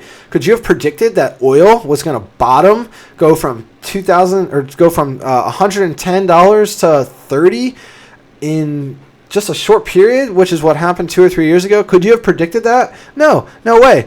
Could you have predicted, say you're into development and you're into housing stuff and building, being an architect for building companies, could you have predicted the housing bubble that happened in 2008? The housing bubble bursting? Could you have predicted that? No. It is way too challenging and almost precarious to try to choose the future of engineering for you based on what is happening right now. It's impossible. So don't do that. You always have to connect it back to the skill sets that you have and the interests that you have and the passions that you have for engineering.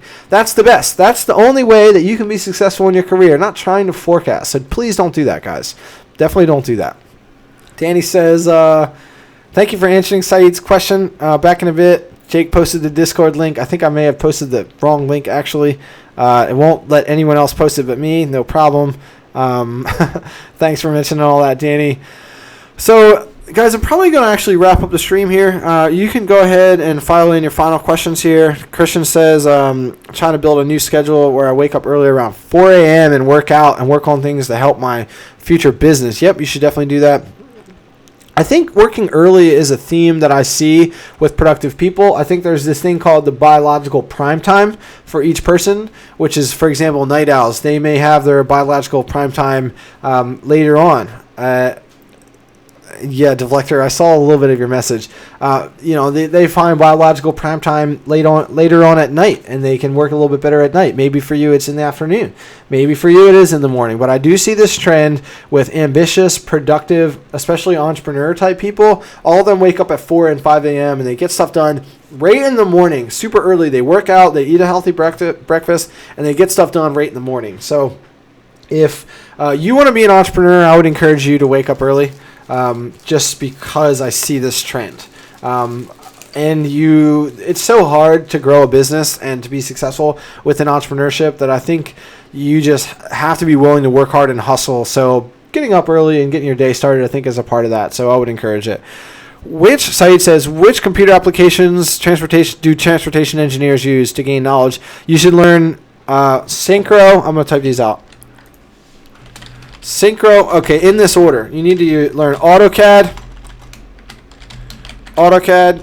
Synchro, GIS, GIS, which is a platform, and it's you can do like ArcGIS, which is Geographic Information Systems.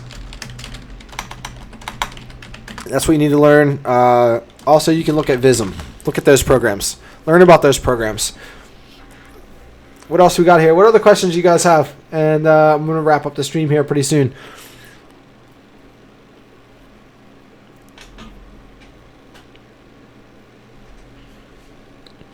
But besides that, again, I've said this so many times, but the careers for the future, it's impossible to guess. But the ones that are attached to tech, electrical, computer, software, aerospace, biomedical, all these are going to have good futures.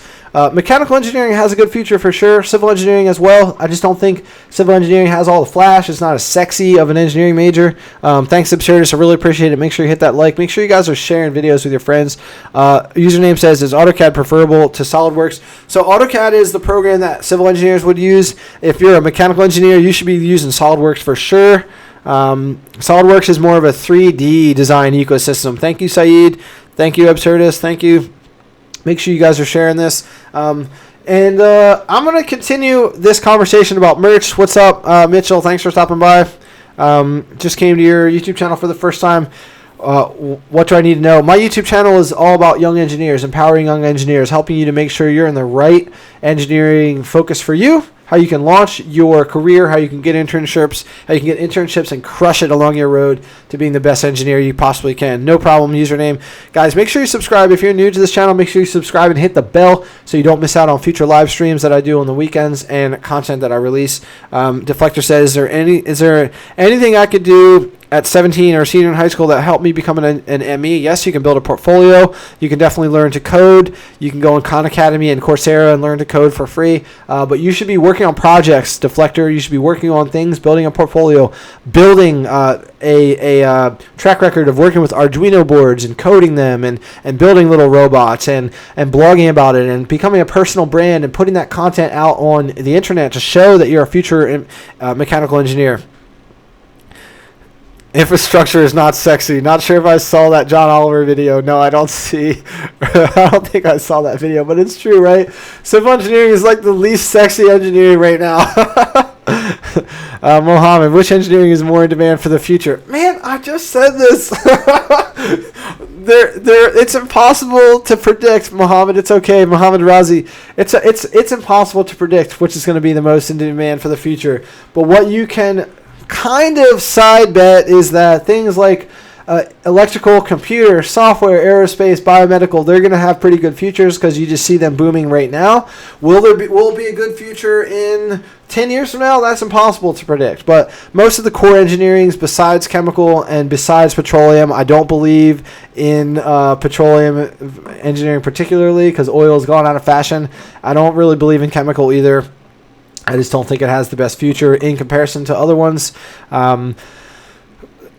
But Michael says 17 coding for 2 years now, coding every day. That's really good. Show your work though. Build projects. Make sure that people know about what you're working on your Instagram page. Talk about what you're working on. Like, look at all these mostly girls who show all the coding projects that they work on Instagram, and they grow awesome platforms like a Stephanie Explains It All or Coding Blonde or these people, Pink and Tech. There's all these ones that they show their work and they show themselves as a personal brand within whatever engineering they're working on. Guys don't do this for some reason, so girls just seemingly have this advantage because guys don't think it's cool, but it's cool to be a girl in tech. So Elizabeth Hernandez, which one is the sexy one? I think the ones that are sexy right now is like anything software, anything aerospace, anything electrical engineering is cool. Robotics is definitely super sexy right now. I just don't think people are attached to like building roads and highways and bridges anymore. I don't think that like a young aspiring engineer is like, oh, I want to design bridges. I just don't think it's there, even though we have this need, we have this demand. I just don't see it as like a sexy hot topic because it's not attached to tech. Saeed says, which skill will we have for being a transportation engineer? I mean, I just mentioned all these softwares, right?